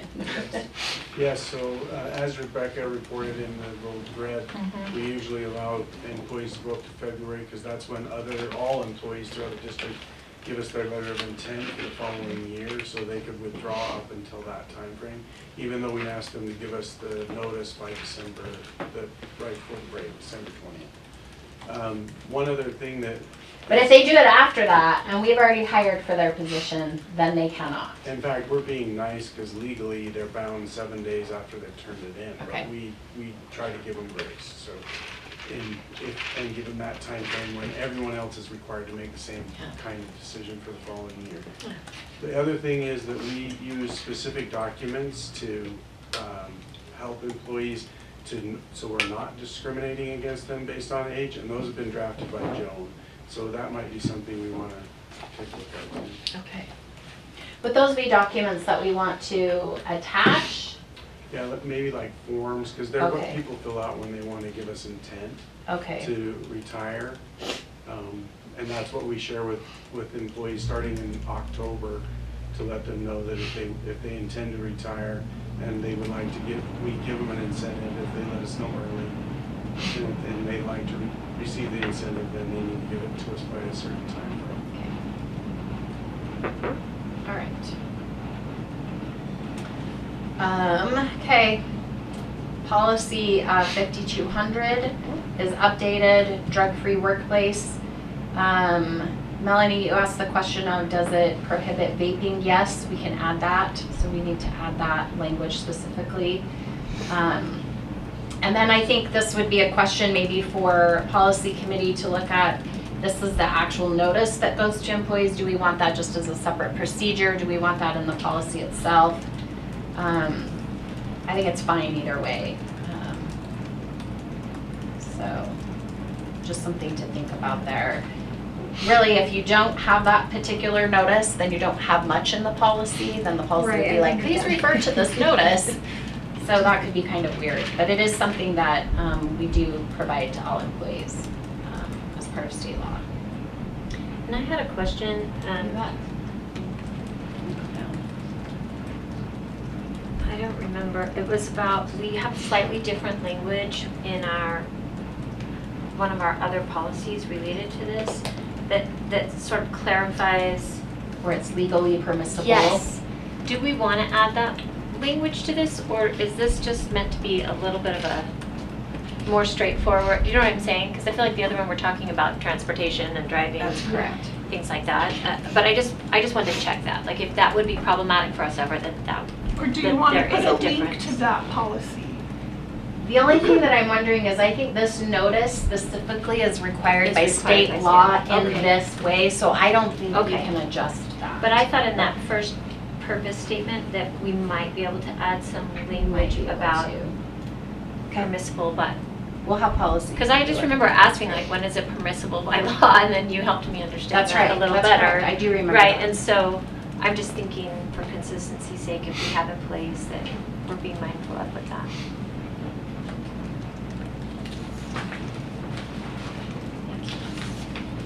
I like leaving the notice in the policy personally. Okay.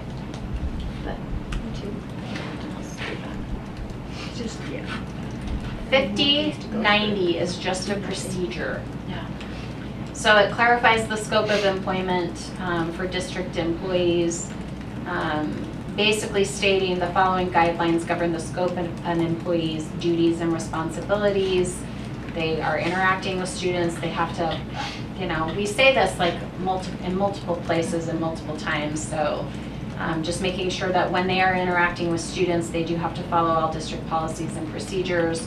This would be like, especially it gets, sometimes I think lines for employees get a little bit blurred when they're monitoring extracurricular activities and things like that. They might say, well, I'm just here supervising, so I'm not really like interacting with them. And it's like, no, your same boundaries and everything that exists when you're a teacher are existing no matter what is happening here. So it just lays that out. States that a teacher, it just seems like these are pretty obvious things, that they need to be present in the classroom when students are present in the classroom. And then states where there might be emergencies where that might be the case, and then states that they can't provide transportation to an employee or to a student unless express authorization is provided by the principal. We'll have emergency situations that happen where a parent after a football game doesn't come and pick up a kid or something like that, and they live 3 miles away or something, and so I've had situations like that as a principal. So.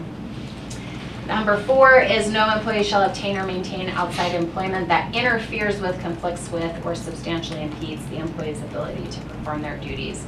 So like they can't be like, well, I'm a club soccer coach, so I'm going to leave every day at 2:30, and so I need a forgiveness on my contract. We can't do that. And then district employees are supposed to coordinate with me or with Caleb anytime the media is reaching out to them. They can always respond as an individual, but they cannot respond as a Provo City School District employee unless they have our permission. They need to send them to us to be able to represent the district. No employee can represent the district without our approval. Any questions on that one? All right, student internships. This is a new policy. This is because we've had issues with student internships across the state. So here we go. We do need to add a purpose statement. This is just kind of laying out some protections for students as they're going out into workplaces and what that should look like. Basically assuring that our teams of people are vetting these individuals and we're not putting students in harm's way, that we have a safety plan for them, that there's appropriate supervision, that we know what to do if a student gets injured on the work site, what that looks like.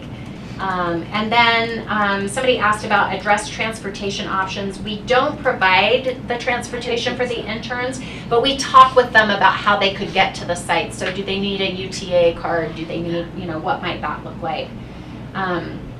It talks about recognizing cooperating employers and making sure that they're, because they are providing awesome opportunities for students. Workman's comp and risk management coverage lays that out, and safety agreements, and then gives some specifics about criminal background checks are not necessary if there's a safety agreement in place. And if they're going to have a kind of unfettered access that's unsupervised with the student, then we do want that criminal background check, and that can create some barriers as to some companies that will work with us, but Clay does a really good job. Nate and his team have to work with their special education students, all of those pieces. So this is what we do. It just lays out in policy and provides those protections for students. You said around the state there have been issues. Have we had any issues in our districts? So No. I haven't. I feel like that would have been on my radar. So. And then one other question. You bet. So I noticed this one and at least one others we've just looked at have a synopsis at the bottom. Is that something we are intentionally starting to do? Is No, that I'm striking all of that out. So Okay. I just struck that out. And so awesome news. We have an intern who's helping us with so policy. And so he's helping formulate and pull existing policy and putting them together and figuring it out. And then Bonnie's formatting it, and it is changed my life. I just want you to know in such a positive way. I'm Did like, you do some of these? yes, you did all of these. Yeah, yes. I could tell when Yeah, you did all yeah, of no, this it's trades. I was like, oh yeah, this was you. But it's so great, it's so great. Yeah, no, and that's mostly okay, model it is, he did a good job, I'm Yes, not no, being no. criticized, but I can just tell the difference. Yeah. But some of those formatting things, I think to your point, like we'll just keep consistent. Yes, Yeah, exactly. So Yeah, then Bonnie second. goes in and helps clean it up, and it works pretty well that way. So Okay. it has changed my life. So we are gonna scrap the synopsis. I think he's doing that because sometimes in the model policies Yeah. they have that, and so he was trying to match that. And I think he was looking at our policies on the website. I think Yeah. there are some of them that have a synopsis on there. So I'll just tell him he doesn't have to do. Okay. Yeah. Good question. Okay, 4411 is healthcare occupation programs. We need a purpose statement there, but notice of clinical experience component, when that's offered through the district, then the parent has to provide written notice. Especially if the student is going to observe specific healthcare procedures and making sure that parents are well aware of what's happening. I added a line in here that says, if the student is over 18 years of age, the student provides their own written consent to participate.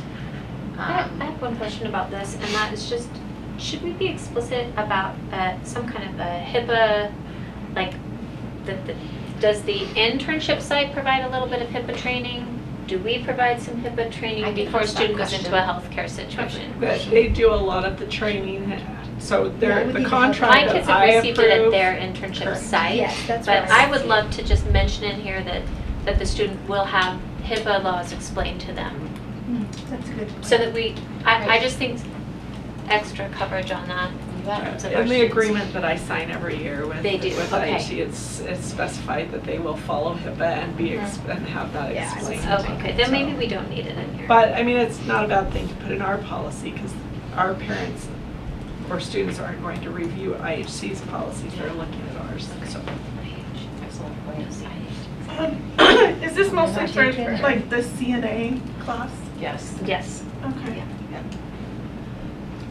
Can I just give a little personal experience? My daughter's going in her senior year and is about to do a healthcare internship. I'm sitting here going, have I actually seen this yet? Where I officially am saying, yes, I understand that she would be doing these kinds of things. I'm not sure if I have, Okay. but Yeah, I tried to think if I had, and I would say don't remember. generally, they've seem to be pretty good at communicating with the students about, hey, we are gonna talk about these, like what it's like to do an internship, and let's work some things out. As a parent, I feel totally in the dark, even trying to talk to her. She's trying to explain, but she doesn't understand half of what she's hearing. So I think that procedurally, it'd be great if they could be more intentional in just involving the parents so we can all support the student better. Instead of, here's the first day of school, a whole bunch of paperwork you have to sign, a whole bunch of other classes. They're working on Yeah. that part now, right? But it's just there's not total clarity on what the whole process is and That's great. how she's going to be selecting her internship, all those kinds of things. I think just a little more intentional communication would be helpful. They set it up themselves and I never saw But I'm glad we have these opportunities available. It seems like a great program. It is great, but we also need to make sure that everybody knows what's going on. That would be helpful. Okay, 4400, testing procedures and standards. By the way, we're gonna update this and then we're gonna update it again because state board rules just come out with new board rules.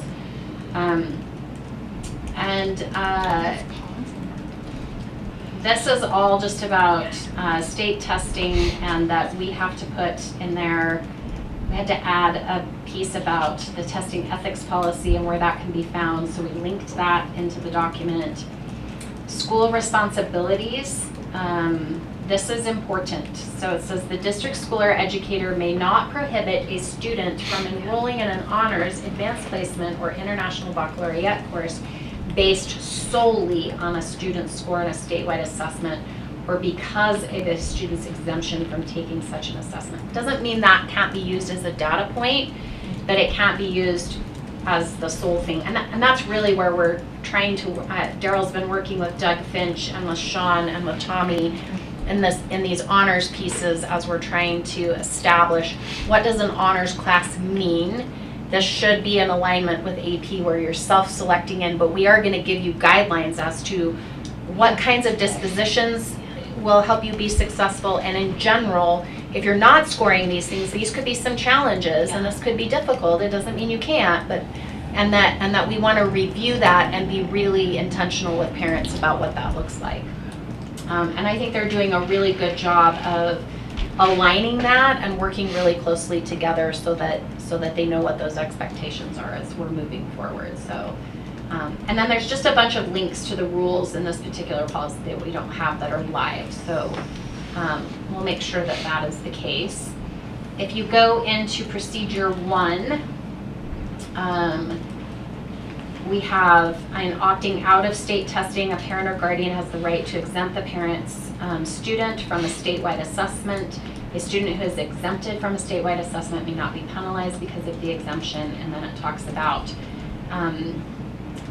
this piece here, the district may establish its own policy regarding assessments required by the district. So, for example, like if we want to say the NWEA is required, that's not a state assessment, that is a district assessment. And so it falls in a different category. And then it talks about the exemption procedure. And then it says the district may create a district-specific form, which we actually do have. And there was a question about, I think we had one middle school where they were asking parents to come in and meet with them. This is why it can have its own policy, and they can't forbid them from being exempt from opting out just because the parent doesn't come in, but they can make that request of them because they want to explain, have the opportunity to explain to them why it's important. Can I ask a question on the Please. form? So, in the past, we linked our form based on elementary school or secondary. In the policy, or in the procedure, do we want to, I know that this form is linked here to the state, is that fine, So or do we want to link our forms on We this want to link procedure? our form, but it creates a problem. So it automatically makes it non-ADA compliant on the website. So just leave this one on the website. So we're gonna leave this, and then Okay. what we need to do on the forms is say, we will make those forms so that they're ADA compliant on the website, and then state, you can receive this, you can click here to get the form, and then they would have to print it. But we want it to be visible to them so they can see what it looks like. They can either go to the school and get it and fill it out, or we can still link the PDF and have them printed. Okay. So, and those forms will That's still be helpful.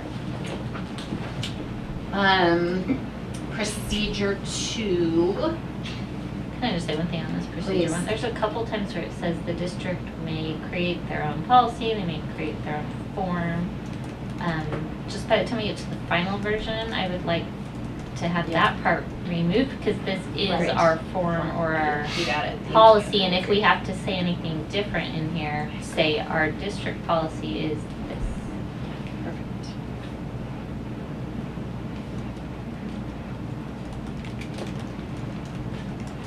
Okay, procedure 2. The district may. There is a portion here on, this just lays out for homeschool participation, Utah Fits All scholarship participation, private school participation in our state testing.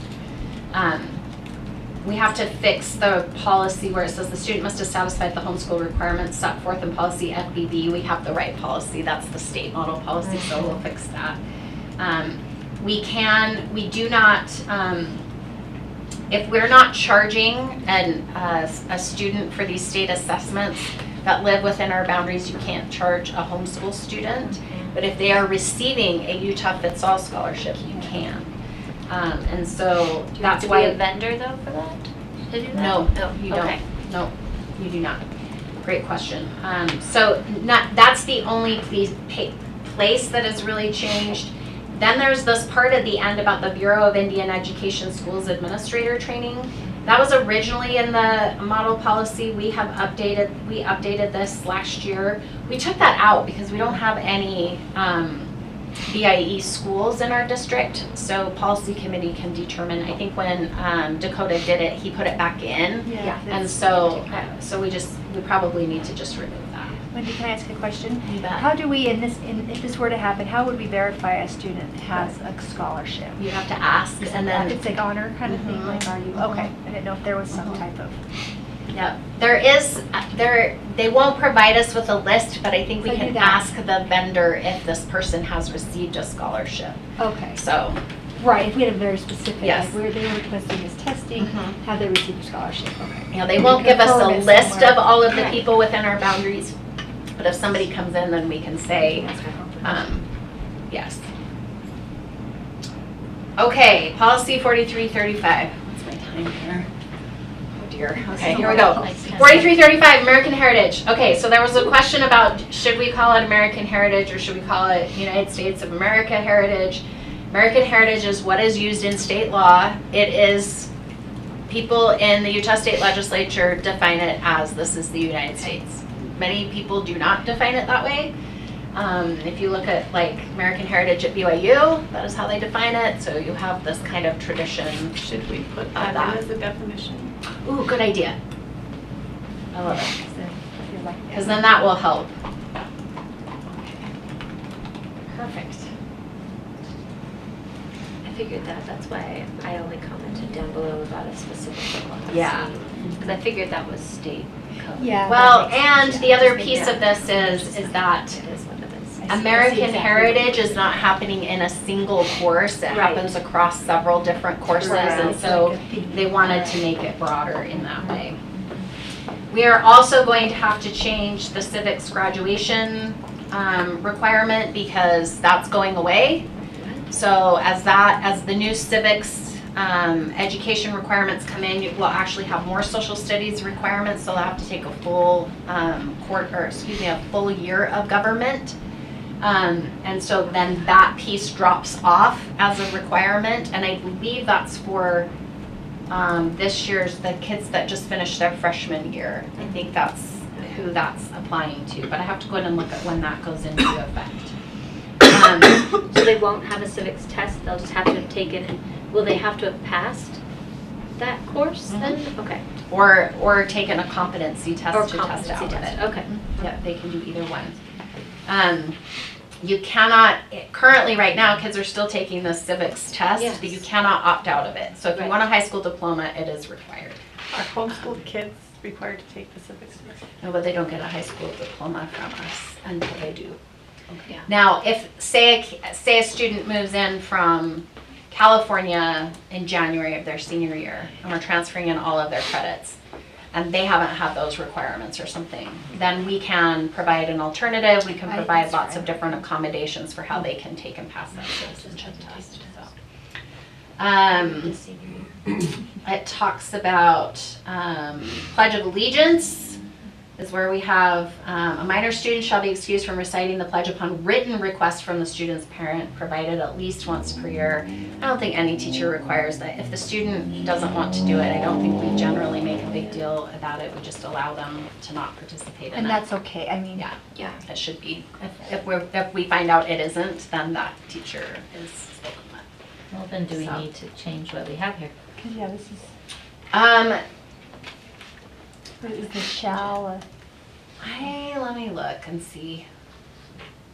Why does it say a Except I minor? like, I Does that like mean- shall because, oh, go ahead, sorry, Terry, go ahead. No, I'm just confused. What do you mean, A If minor they're under 18 years 18. old, then they don't have to have Oh, parent student who's permission. a minor. Okay. Yeah. I think it's fine because the language shall basically says if they have written, we're not saying someone who doesn't have that written request can't okay, yeah, stay that's why I quiet. asked. We're just saying if there's a written request, Then we no have one's to, gonna, then we have to do it.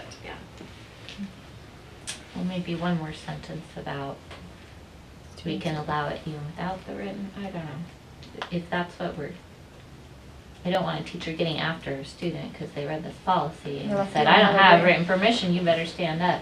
That's a good That's point. true. That's a good That's point. Yeah, yeah, that's- Excellent point.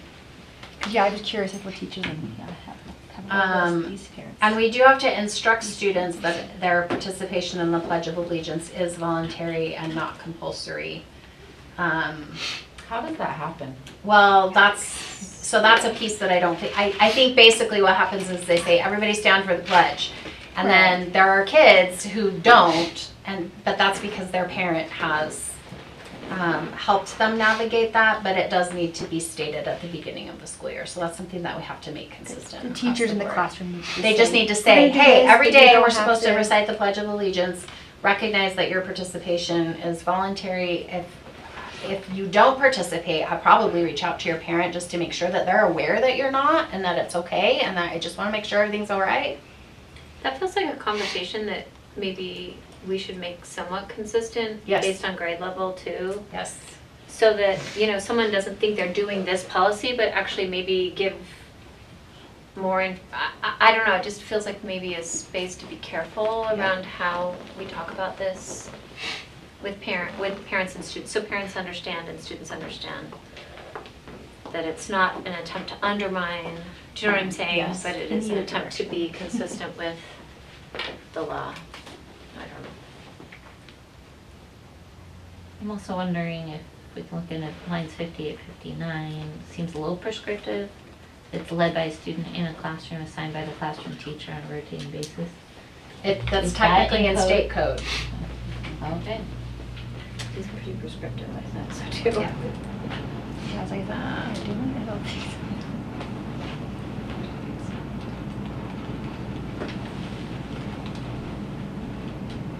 I think what usually happens is it happens over announcements and a Yeah. student leads it in announcements, right? Because we're trying to, I think in elementary school it happens more in that way, or could happen more in that way. Yeah, it was like a notice has to be. And then, anyway, adding all of the things about parental notice and information, we are gonna have to do that.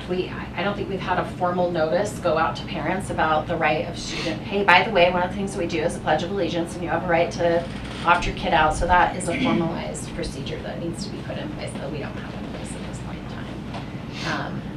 And that the parents can opt their child out. And that we also need to teach students who choose not to participate in the pledge need to show respect to those who do. So, okay. I think we should stop there.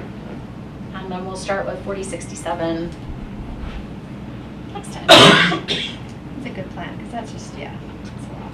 That's a lot of policies. You guys are I was troopers. ready But to fun. keep going. Okay. But so fun. Thank you to everyone who's worked so hard on all of those policies. I just want to thank myself that I have a little bit of my life back. Yes, So, and Yeah, we're yay for so having glad. an intern, so thank you for. Thank you, Devin, for making that finding us an possible. intern.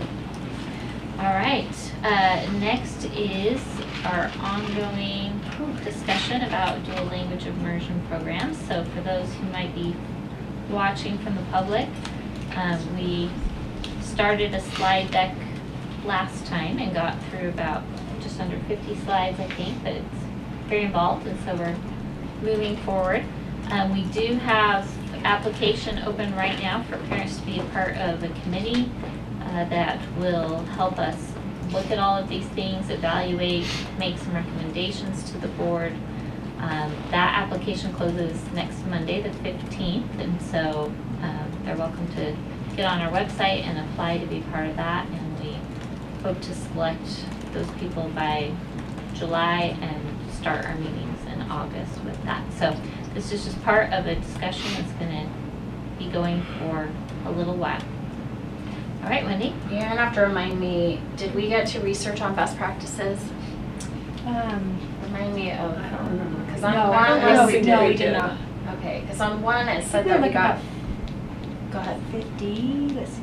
No, because that's on 39. Oh, yeah. But- Keep going, Wendy, sorry, I'm looking. I think we're on the 52 next steps in DLI discussion. Okay, That's, yeah, 50. okay, 52, perfect.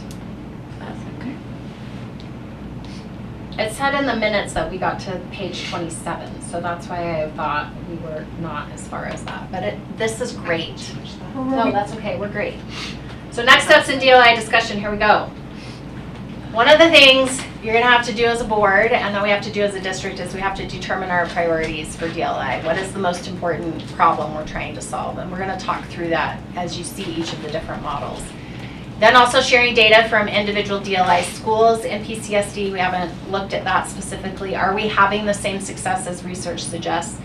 And then examining other models across the state, developing a policy, and then utilizing our community for feedback. I did just check my notes. Oh. We did get through slide 27 out of 55 last Okay. time, So we are back. Farther. but do we need to go through those other ones? I don't think so, because those models are gonna come out, it just is talking about the different state models, and they're gonna come out in these particular pieces, so I think it will be okay. So, in so doing, one of the things you guys have asked about is having some comparison of dual language immersion programs throughout Utah districts and what that might look like. These are very, very thorough, and there's lots of links tied to it, so you can go in and research more if you want to. But I'm just going to go through these pretty quickly just to kind of give you a sense so that you can start to maybe narrow your framework in terms of what are the priorities that we need to have, because you'll notice that each school district is focusing on kind of a different priority with their DLI program, and it creates other problems and it solves other problems. So Logan School District has a centralized magnet school. So their DLI program is housed at Hillcrest Elementary School. It's also called their World Language Academy. And they have Portuguese and Spanish. And it does follow that Utah State DLI pathway. It goes into their middle school. Logan has 5,000, 6,000 students. It goes into their middle school and into their high school. But they do have several elementary schools that do not offer DLIs. So they do transport to this particular location. So all DLI students are attending one specialized school. It allows all of those teachers to be concentrated in one location. It's a very efficient use of their resources. And there is a strong immersion culture at that school, and it continues into the secondary schools, although there are quite a few students that are not involved in it at the secondary level. So you are leaving your boundary school, and they are paying for the transportation. So usually what they do is the parent gets the kid to the boundary elementary school, and then the bus is picking them up from the boundary elementary school.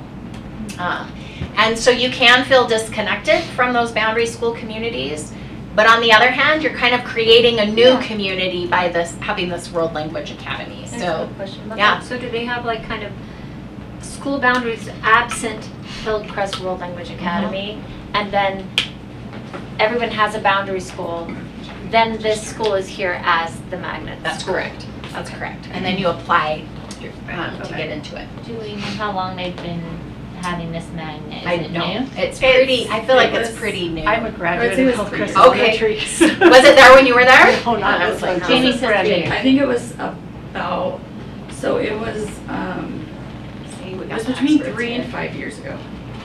Okay. That school was rebuilt just like three years Probably ago. rebuilt. Yes, it was. Yes, when it they was rebuilt rebuilt. it, Yes, yeah. it was. It was reintroduced as the World Language Academy when it was rebuilt. It does create equity. It does create enrollment sustainability, but they again 2 languages, and so that they do have a lottery-based enrollment. And so they do, so notice they do prioritize this in the lottery-based enrollment. If you're a native target language speaker, if you have siblings that are already enrolled in district versus out of district. So out of district get last choice.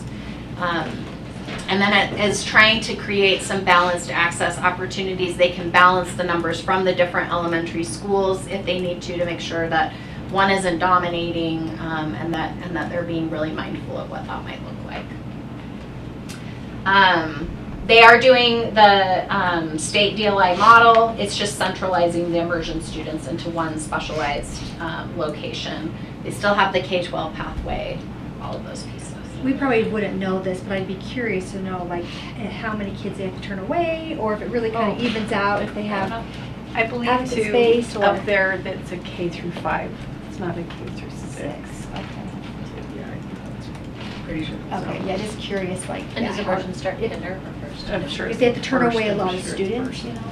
Yeah, do they have kindergarten in that school? If you link on the links, it'll tell you. I can't keep track of all of them. Are you Come on. I know, I'm really totally I'm sorry, that was rude. sucking it up. But if you want to click on the link, you can. So this does solve one of the problems of your DLI, non-DLI tracks in one school, right? Because everybody is in DLI. So you're not worrying about trying to balance immersion with non-immersion. And those potential perceptions, and I want to note that they're perceptions of inequity. I don't think any of our principals or any of our school communities are purposely trying to favor a particular student population. But it is identified as a DLI school, so it does create a very unique identity there. So, but it does solve that concern that we've had with our non-DLI students. The centralization can reduce staffing inefficiencies because your teachers are grouped together. Your sections can be filled more consistently. Your resources are consolidated into a single site, and greater collaboration for teachers on site. Whereas if you're going to collaborate across sites, then that can create some challenges. Your trade-off is your transportation costs are going to increase as a result of it. And then equity across schools. Any student in the district can apply, and so and then that's why it's a lottery system. It's not even based on who applied first. It's the lottery is open here, and then we draw, and so everybody has the same chance. It's not about because this family was the most engaged in it, then they got the first 5 slots or something like that. So they do it that way. So they are still choosing to leave their neighborhood school, which can affect participation rates. Any questions on Logan? So I told you I'm going to go through these really fast. Okay, Ogden does a very different type of situation. So they have magnet elementary schools. It's very fascinating. So, so they do have a Spanish DLA program at East Ridge Elementary. That is their specialty school. So very similar to like what you're seeing at, it's a magnet style enrollment structure and very centralized programming. But almost all of their elementary schools have a magnet program. So it's like STEM, gifted and talented, performing arts. They have different things, and then you're applying for the school, or you can go to your neighborhood school. So there's some interesting, I would have to learn more about how all of those other magnet pieces look. And so it was in 2021 when they consolidated the portions of that Spanish immersion programming to centralize the students and reducing that complication or that duplication across schools.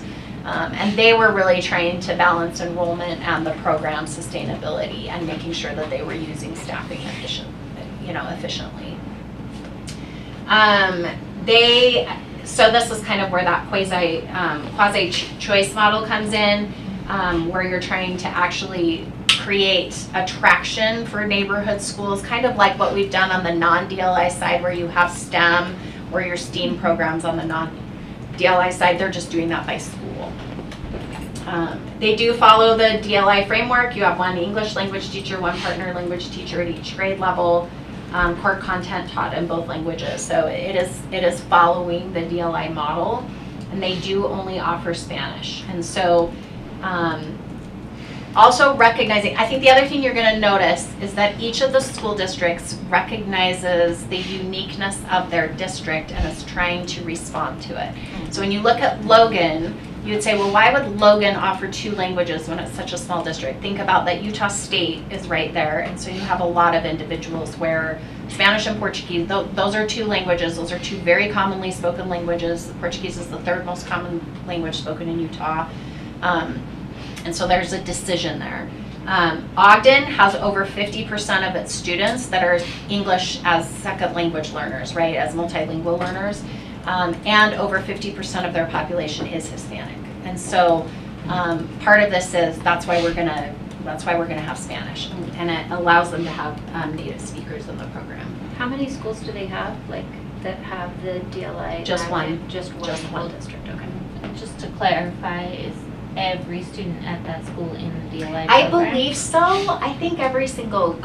So I know a lot about the Hillcrest one because I worked at that. Yeah. That school, yes, everybody is in Yeah. it. I don't know about Ogden. I need to double check that, so Okay. I'll find that out. I feel like yes, but there could be a situation where it isn't. And Ogden's close in our size, so they're just over 10,000 students. So it's a similar. They have 2 high schools and an alternative school. And I don't remember how many elementary schools they have total. I don't feel like it's as many as we do. They still continue into their secondary pathways, just like our regular DLI system does. So by centralizing immersion within a specialty school, so it must be because the neighborhood schools avoid the split DLI, non-DLI structure. So I do think every student is involved in it. And I think I think they're trying to do half native speaker and half non-native speaker of Spanish. And so that balancing of that enrollment becomes easier. So I imagine maybe it's a two-way program. Yes, Right. There's a state I'll find model out. that's Yes, two-way. that's two-way. Yeah. I'll find that out too. And then it reduces that school division between immersion and non-immersion students. But it is creating these kind of specialized destination schools, so it deconstructs the concept of a neighborhood school. So that's something that they decided wasn't as important to them as just meeting the needs of different types of students and focusing that in kind of a more efficient sort of way, if you will. Additional FTE costs because of the consolidation, that does reduce those staffing requirements. I didn't feel like that there was transportation that was offered, but I'm not positive about that. So access may still depend on transportation. I don't think that's a guarantee that they offer that. So I think you still have to live outside of the 1.5 miles of that elementary school to be transported. So I'll have to double check those pieces. So I just kind of want to know more about where you're sitting in terms of what are our priorities that we need to fix, and then kind of looking at a couple of models that then we could go visit and really dive into some of their data and look at their overall costs of their programs. But it definitely draws away from that neighborhood school feel. They do have a strong program identity because of the immersion culture there, and increased operational efficiency, and because of that centralized access point, it doesn't feel like, well, I only have this because it's at my neighborhood school, but because anybody can apply into that particular program. If Google's right, they have 13 elementary schools. Okay, excellent. Yeah, I figured they were pretty close to us. Yeah. So, and then we talked about all those things. Specialized schools kind of unintentionally create this kind of school segmentation, these kind of interesting identities. Wasatch School District is a little bit different in that all of their elementary schools have DLI Spanish.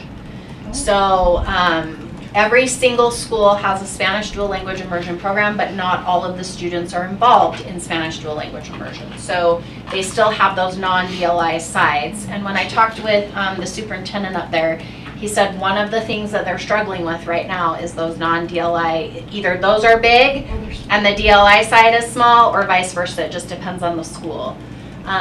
He said that the schools that are finding the greatest success are the ones where you have the largest number of native speakers combined with your neighborhood students, and so they're learning from each other in that process.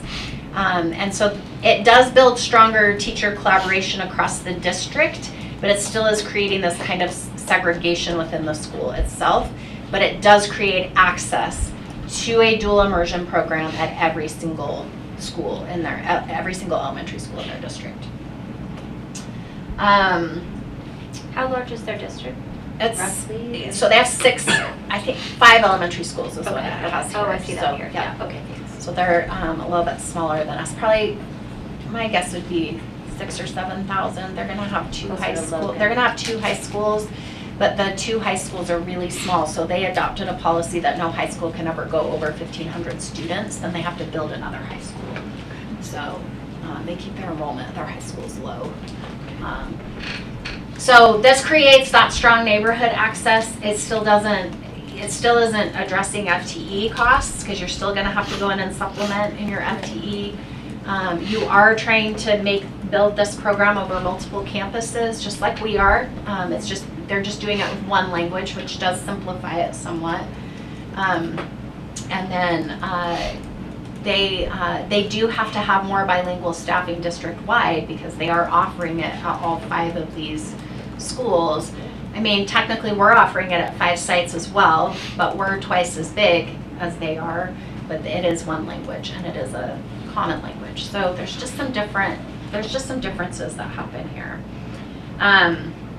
So one of the things that you need to know is that in Wasatch, where they have a large number of native Spanish speakers, they do a two-way model. And in the ones where they do not, then they do the traditional dual immersion model. So just kind of keeping that in mind. And so that's where you're going to see your successes with your multilingual learners. Continues into the secondary piece. I don't know, their new high school is opening, I believe, this fall. I think it is this fall. So I don't know how that's going to work, if they are going to continue both of those. I'll have to ask that because they've traditionally only had one high school, and so I don't know what that feeder pattern is going to exactly look like. They do use a district-wide lottery application process. They balance gender groups, which I thought was interesting. The language background groups, they really are trying to promote native Spanish speakers into that, so it doesn't become minimally native Spanish speakers. And then they do give sibling priority as well. And then DLI challenges, you don't have the inequities between, well, because I live in this neighborhood, I have to, if I want DLI, it's going to be this language, or I don't even have that as an option. There is that access, but you're still balancing those DLI versus non-DLI sections. Same thing with FTE costs. One thing to think about is that you do need more bilingual teachers, but standardizing to that one language does simplify that hiring process. And the other piece is it also simplifies the resources piece, because you're not buying resources in multiple languages. It's just in the one language. You are buying it for multiple sites. I do know that Box Elder has gone to one language as well. Yeah. It used to be Chinese and Spanish. And now they're just straight Spanish, yep. All right, we've kind of talked about that. Oh, let me go back, hold on. And that'd be a question like in the committee that we're forming, like language is important to many families. Is it specific languages, or is it just language acquisition in general and a DLI program in general, not dependent on a language specifically? It's really interesting because probably different because in some of the survey data that we have, if you read the comments from parents, and granted that's going to be more qualitative data, right? Yeah, so it's harder to tabulate there. But what parents have said is, I would have done DLI, but the language I wanted my child to have was not offered in our neighborhood school. And so there was clearly a desire for a specific language, and then transportation was the barrier to that.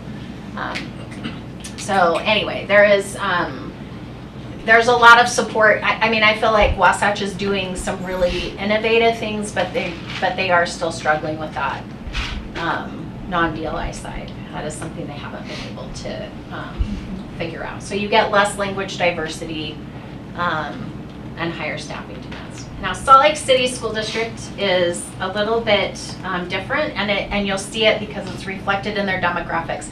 And I just want to point out that the way in which they couch their advantages and disadvantages is this is according to them. This is how they're marketing their specific piece. So they only have Spanish, which is allowing them to do all the same things. They're standardizing the curriculum, streamline staffing, which is kind of interesting to me because there are so many languages actually spoken in Salt Lake District, and you have so many refugees, but Spanish is the one that they have focused on. They do have multiple elementary DLI sites, so those are their 3 that they're focusing on. So it's not a magnet model, and it's not a Wasatch district-wide implementation. It's what the state calls a selective multi-site urban model. The programs are embedded within the neighborhood schools, and you do have the same issue of DLI existing alongside non-DLI. It is important to recognize that Salt Lake is a very diverse district. So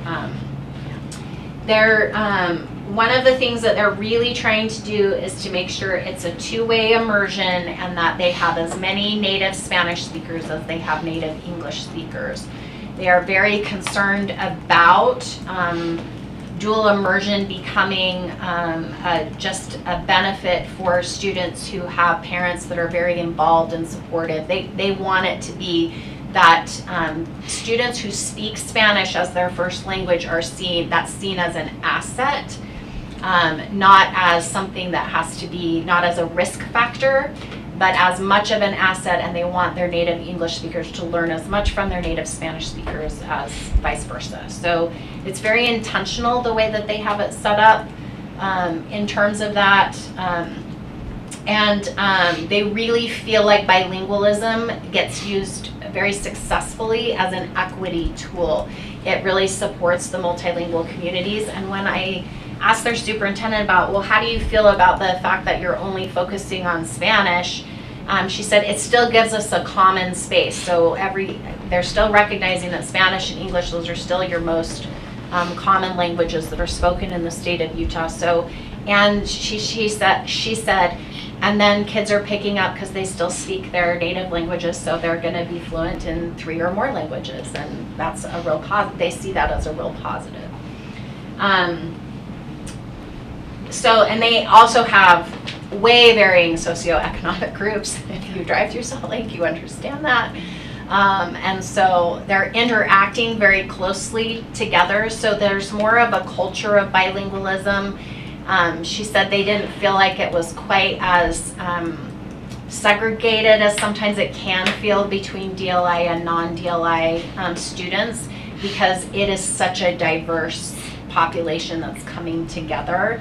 And they really want to make sure that it's never seen as an enrichment track or a gifted and talented track. They're very deliberate about that. So they're really careful about making sure students with disabilities are enrolling in DLI. They're being very intentional about that process.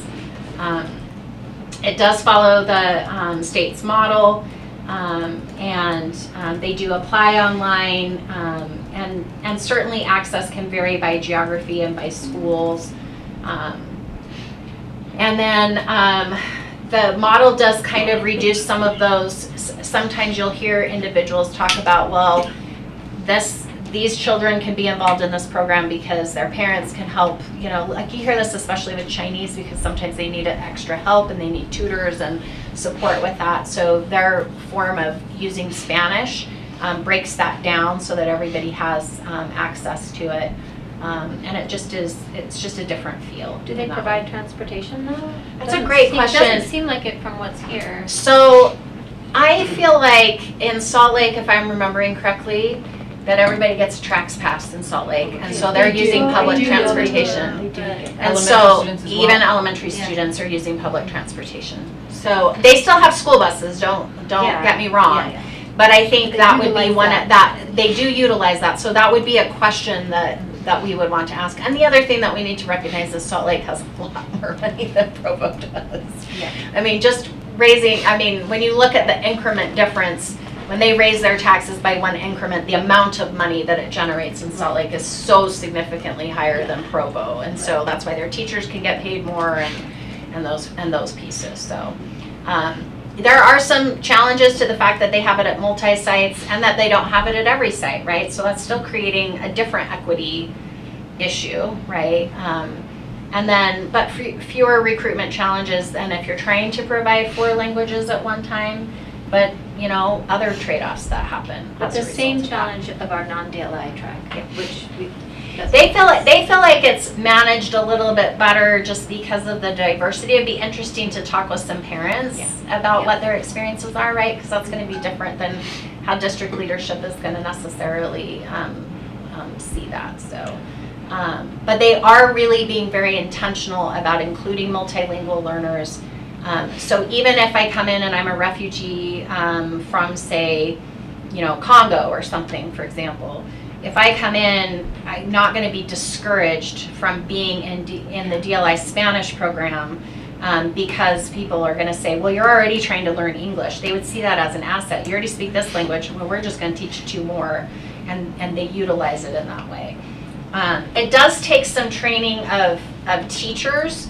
I think one of the things as we look at when you start breaking down, like for example, how many students with disabilities are in the non-DLI track versus the DLI track. Jamie has said it multiple times, like this is still for students with disabilities. Like, it doesn't matter. Like, we should be incorporating every kid into that. I don't know that every single teacher sees it that way, and so making sure that we're training and providing the skill set that people need when I'm teaching in this language to also support a student that's a multilingual student, or also to support a student with a disability or other risk factors that they might have. So anyway, it has some operational simplicity. Their bilingualism is embedded into each of those schools' identities. Even the schools that don't have DLI, though, have a tremendous amount of diversity kind of embedded into each of those schools. And they really try to leverage that as a strength. So, but again, limited language choice. Not all schools have it. DLI and non-DLI students are separated in that way. So, and look at that. That was I went through over 50 slides in like 10 minutes. You're welcome. So really kind of, I want to kind of go back to maybe these questions here. Part of what we have to decide as a district is this concept of what's the most important thing, right? So when we're looking at this, we're trying to balance those student outcomes, because the purpose of DLI is high language proficiency. It is not just exposure. If we are looking for just exposure to language, DLI is not your program. There are other ways to provide exposure. It also can provide tremendous supports for multilingual students. Like, the very best models for multilingual students are when you're pulling in the students who speak that language, and it's balanced between native speakers on both sides, and they're both learning each other's languages. We have to decide how important is the equity piece in it. Is it important that every school has access to it? And that doesn't mean it has to exist at every single site, but thinking about transportation costs, or is that a thing? Looking at the impact on non-DLI students. I mean, we hear time and time again that's a concern that comes up. So what are the models that are going to continue the benefits of DLI for the students who are participating in it, while also creating really awesome opportunities for students who choose not to be in DLI? The more complex your feeder patterns are, the more languages you have, the more pressure it places on the secondary level. And so there is some benefit to reducing that complexity. Thinking about, do you choose a language for each feeder? There's different pieces in that. And then the cost. Because you have to find these highly qualified educators, and you're either subsidizing the non-DLI side or you're subsidizing the DLI side. And to your point, and I think, Lisa, you brought this up last time, perhaps, if I remember right, we still subsidize schools, like when their grade levels are like at a weird number. We're still going in and subsidizing that. So it's not only happening at DLI schools. So we need to be clear about that. We do grade level bumps and things based on that there's a weird number of students that appear at a grade level. And so as school will look like it, well, that school has more FTE than it should have. Well, it could be because of how the students are spread out across the grade levels. There's not a lot we can do with that. Then we also have to look at, what do our families in Provo want? Is it more important that they have access to language? Is the specific language more important? Is this idea that we have all of these different opportunities most important, and it doesn't matter where they're happening? Is transportation a huge barrier? And is that something that we need to plan for? And so those are the things that really, as we look at some of these other models to explore, what I really hope you don't do is say, well, take all of those models and map it out and see what that would look like in Provo. I really don't want to do that. So I really need you to narrow it down a little bit. Right. So based on what I think you need to have a conversation. I think you need to have a conversation as board members and with the committee of parents about what is the most important thing, and then start looking at those models that prioritize what you think is the most important thing. Go ahead. I felt like I just repeated myself. No, I think that's great. Go ahead, Jamie. No, Jamie wanted to say something. Well, I just had one thing. So I asked a few of your questions to some of the people I have contacts with. So, Hillcrest is the one that has done this now the longest. Like Okay. Martin has done it more recently. They are K-5. Everybody that's in kindergarten will be going into DLI, but Okay. the DLI starts in first grade. Okay, So that's what- kindergarten is all English. Yeah, and they said that it has gone extremely well. Like when Logan did this, we were really not sure like whether or not it was gonna go differently. Everyone was like, But they said it's gone extremely well, and actually Cache County School District is They're also looking at it. starting the magnet model in the fall because of how well it has gone. And one thing is they do, I think you said this already, but just they do provide transportation from the elementary schools. So every one of their elementary schools, kids can take the bus. To fit the busing schedule, they start earlier than all of the other schools and end earlier than all of the other schools. Okay. And then the other thing they do is they mix the English side Yeah. of the day. So like the kids that are in Portuguese and Spanish are mixed when they go into the English which is classes. awesome. So they're not sitting in that cohort for the next billion years together. That's awesome. Yeah. Is that how long school is? I know what it feels like. And then Cache County, what they're starting in August is they're doing 2 schools. One will be a French-Spanish magnet, one will be a Chinese-Portuguese magnet. Each of the languages will move into a separate middle school and high school. Okay, so they're Because kind of they doing have, it like, for a 4 feeder. Okay. I think actually they have 4 feeders. Okay. And so anyways, Okay. those were just a few pieces that, Chinese and what was the other one? Chinese and Spanish? one school, Chinese, they're doing French, one school Portuguese, French, Spanish. Spanish, and one school Chinese and Portuguese. Oh, Portuguese. They basically have the same languages Okay. as us, so this Now is. cash is about Cash. 35,000. 20,000. 20,000, is it 20,000? Okay. Right around that. They're growing. Yeah, But Cache will not provide transportation. okay. They have a big area. That would be expensive, Go yeah. around.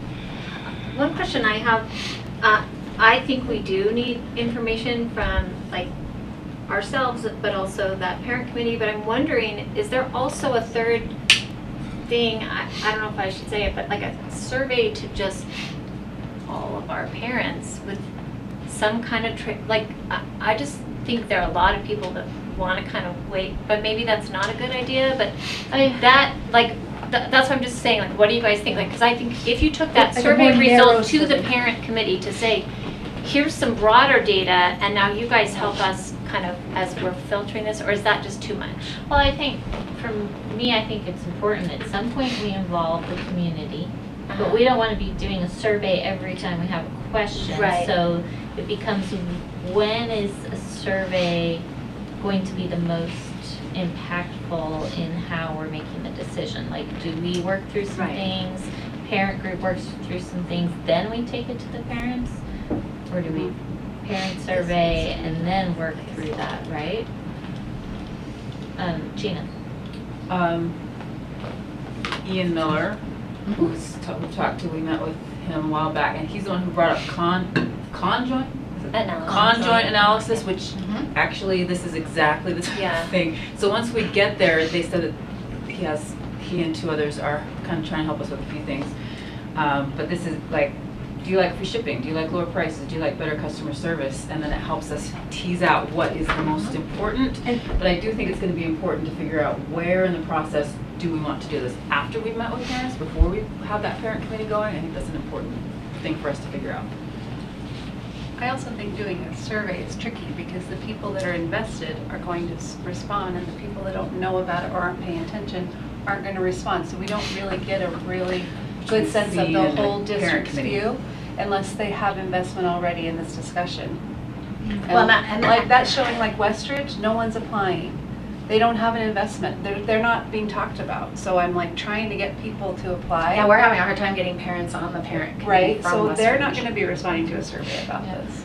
I don't know, I just think we need to have more discussion before we send it out to people. It's interesting though, because I'm seeing from some of the non-DLI schools now that since we are talking about it, that Yes. they're getting, Yeah. they're People more are caring. involved now. They're For like, they're sure. going, oh, wait, I didn't know that this was happening at the other schools. But is that because Rock Canyon has been more impacted by the fact that Edgemont and Canyon Crest are so close to them And under Wasatch. DLI school and Wasatch. Wasatch, right?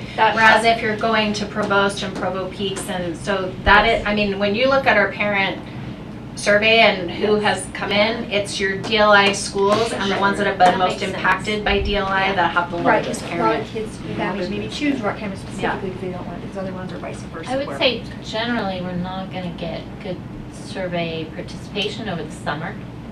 And once school's back in and people would be paying more attention anyway, so I I'm think hoping we have if we time have to a figure good this out. committee of these parents that are gonna apply, they're gonna spread the word Yeah, yeah. to their people that they know and get feedback and knowing more of what direction we might wanna go. But for me personally, the equity is the big issue. I think that's why we're even having this discussion, is the non-DLI students. I mean, the same why for me, we're isn't even here, right? Because it's going well for the DLI students. I think for the most part, it's going really well. But the non-DLI students is where we're feeling the inequity. I mean, we're here because of FTE costs too, but I think that's more the big piece, in my opinion.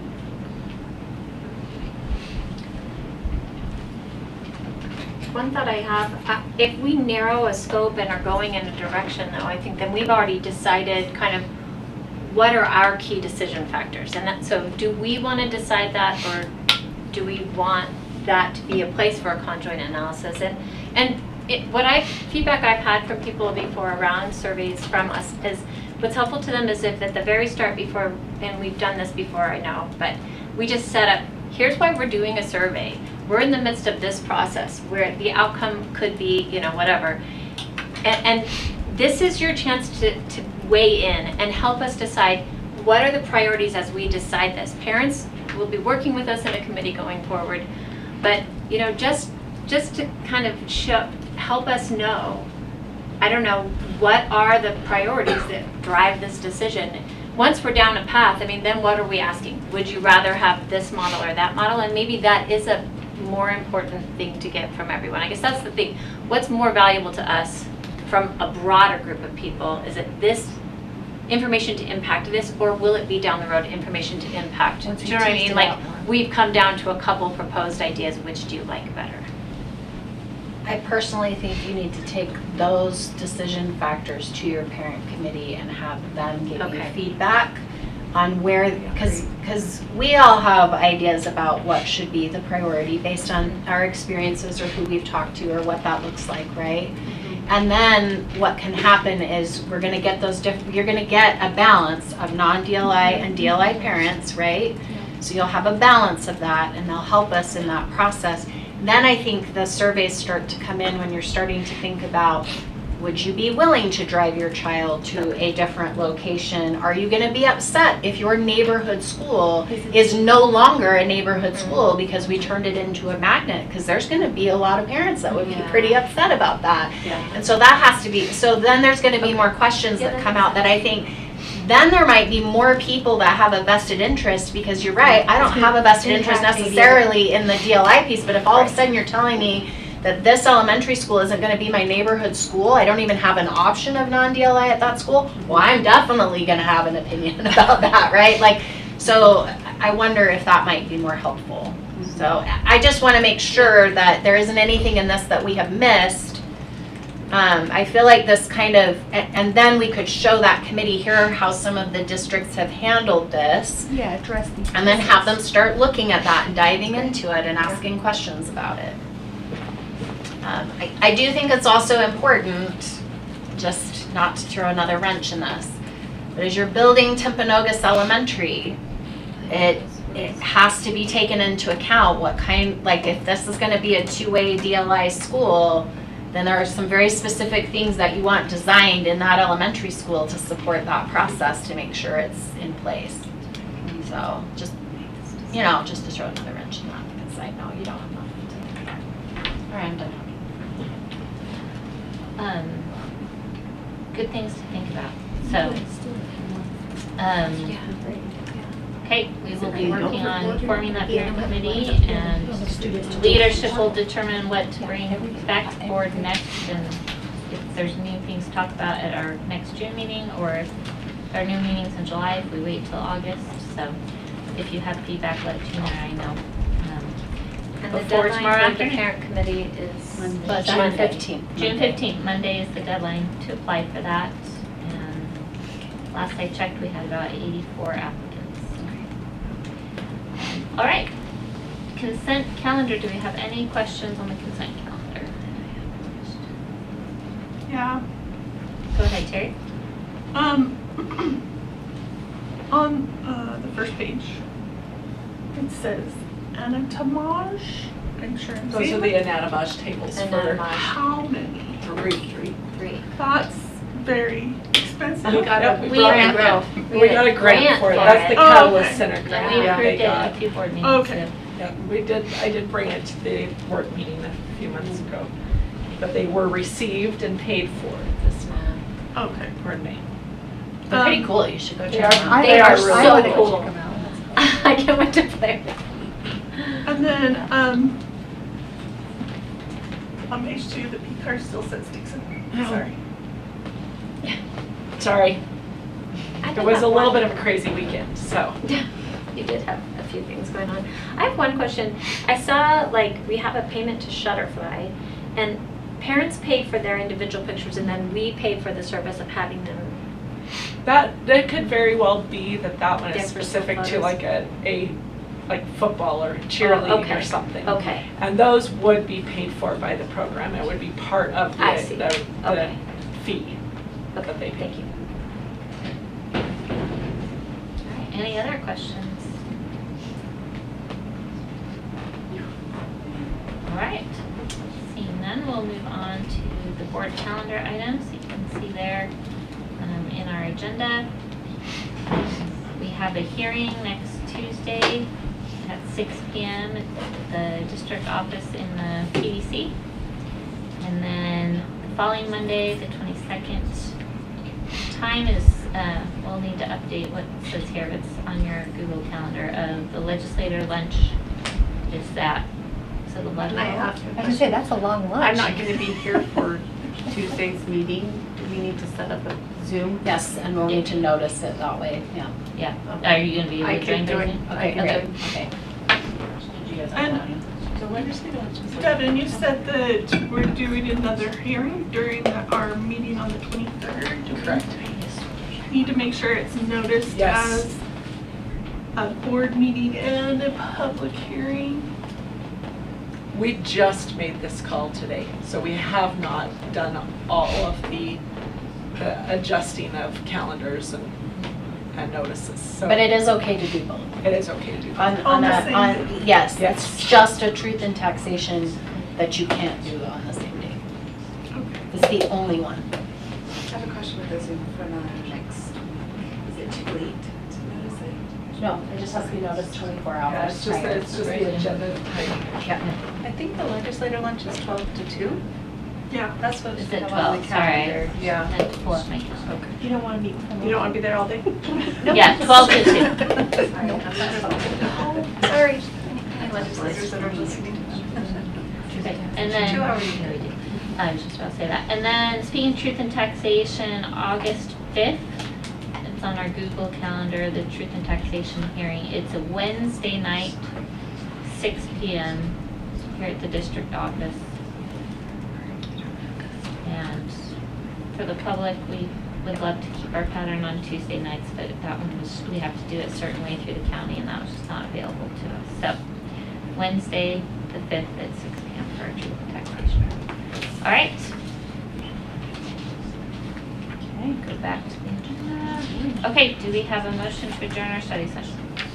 And move that we adjourn our study session. Motion made by Board Member Hall. Do we have a second? Second by Board Member Harrison. We are adjourned. We will begin our business meeting in the PDC at 7 p.m. Look at that. We even stayed on schedule. Good job. Getting it through all. So, yeah, sorry.